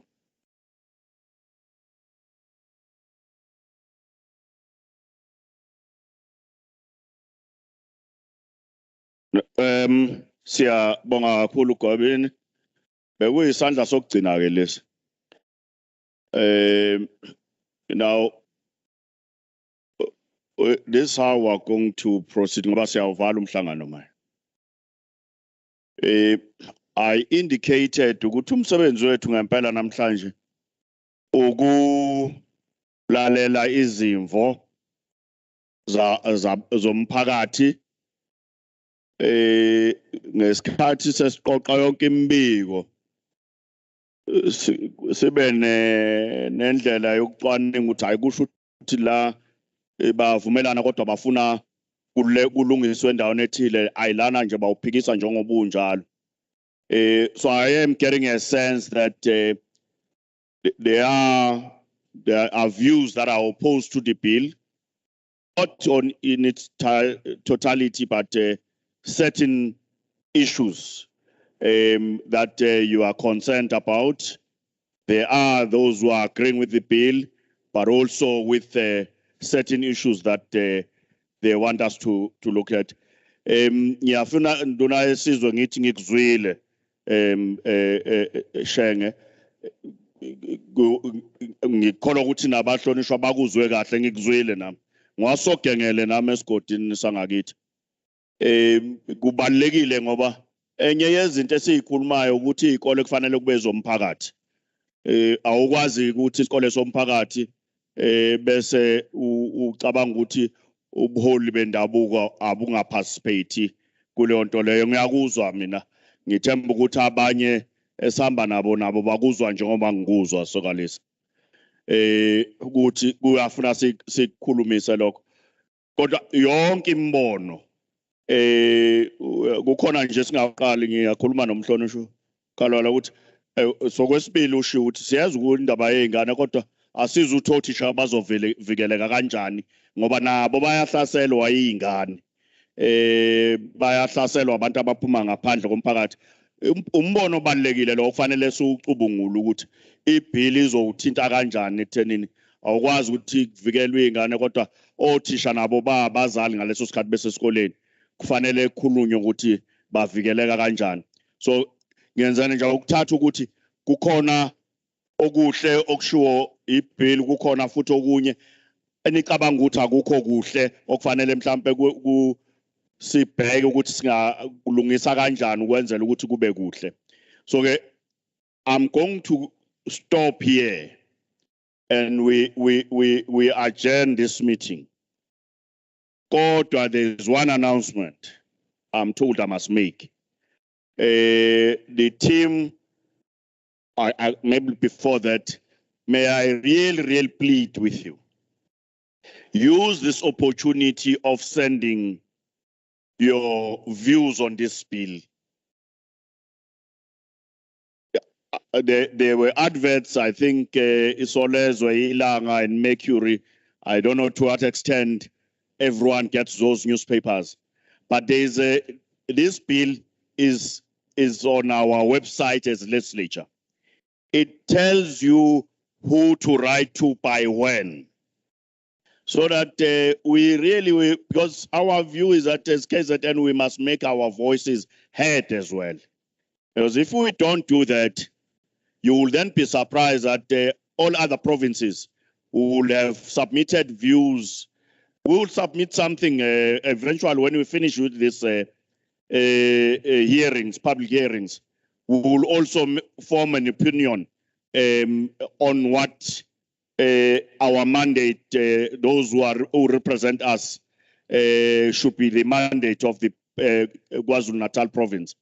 But it's good that we must honestly take your views on board as the process moves forward. So don't underestimate this process of writing to us what you think. Those who had written points, please submit them. Don't take them home. We also have recordings of these things.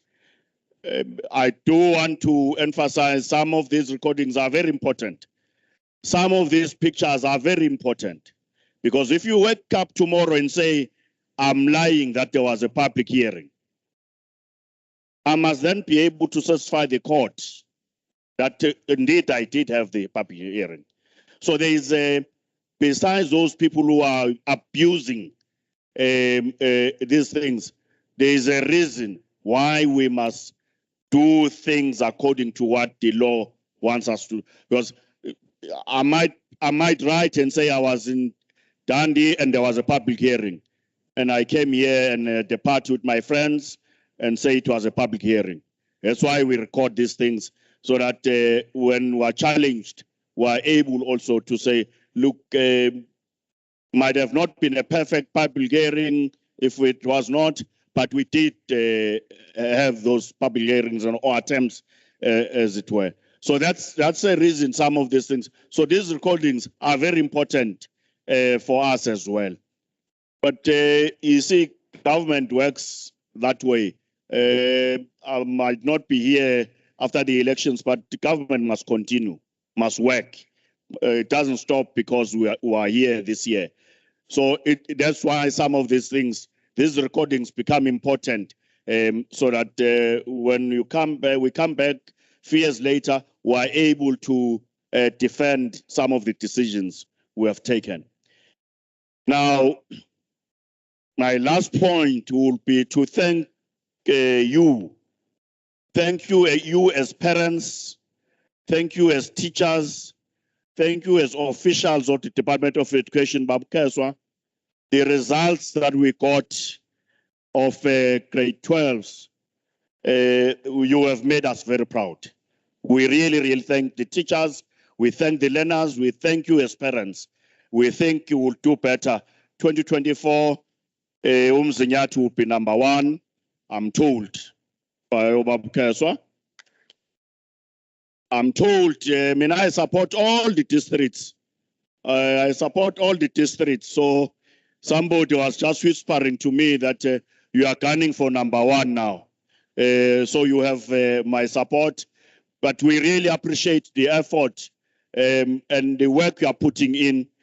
Sometimes it might feel like a thankless job, what you are doing. But we really, we now even starting to see the quality of results, not just a number now. We really go out, continue doing the good work. We see what you are doing. We appreciate what you are doing. Lastly, I'm told there is lunch. It's delayed, but it's coming. Those who are able to wait, you are free to wait for that lunch. Our officials are not going to leave until that lunch is here. So I really want to thank you on behalf of the Portfolio Committee, on behalf of our team. We thank you. Those who are traveling, please drive safe back home. Thank you very much. You have been a good audience. Thank you very much.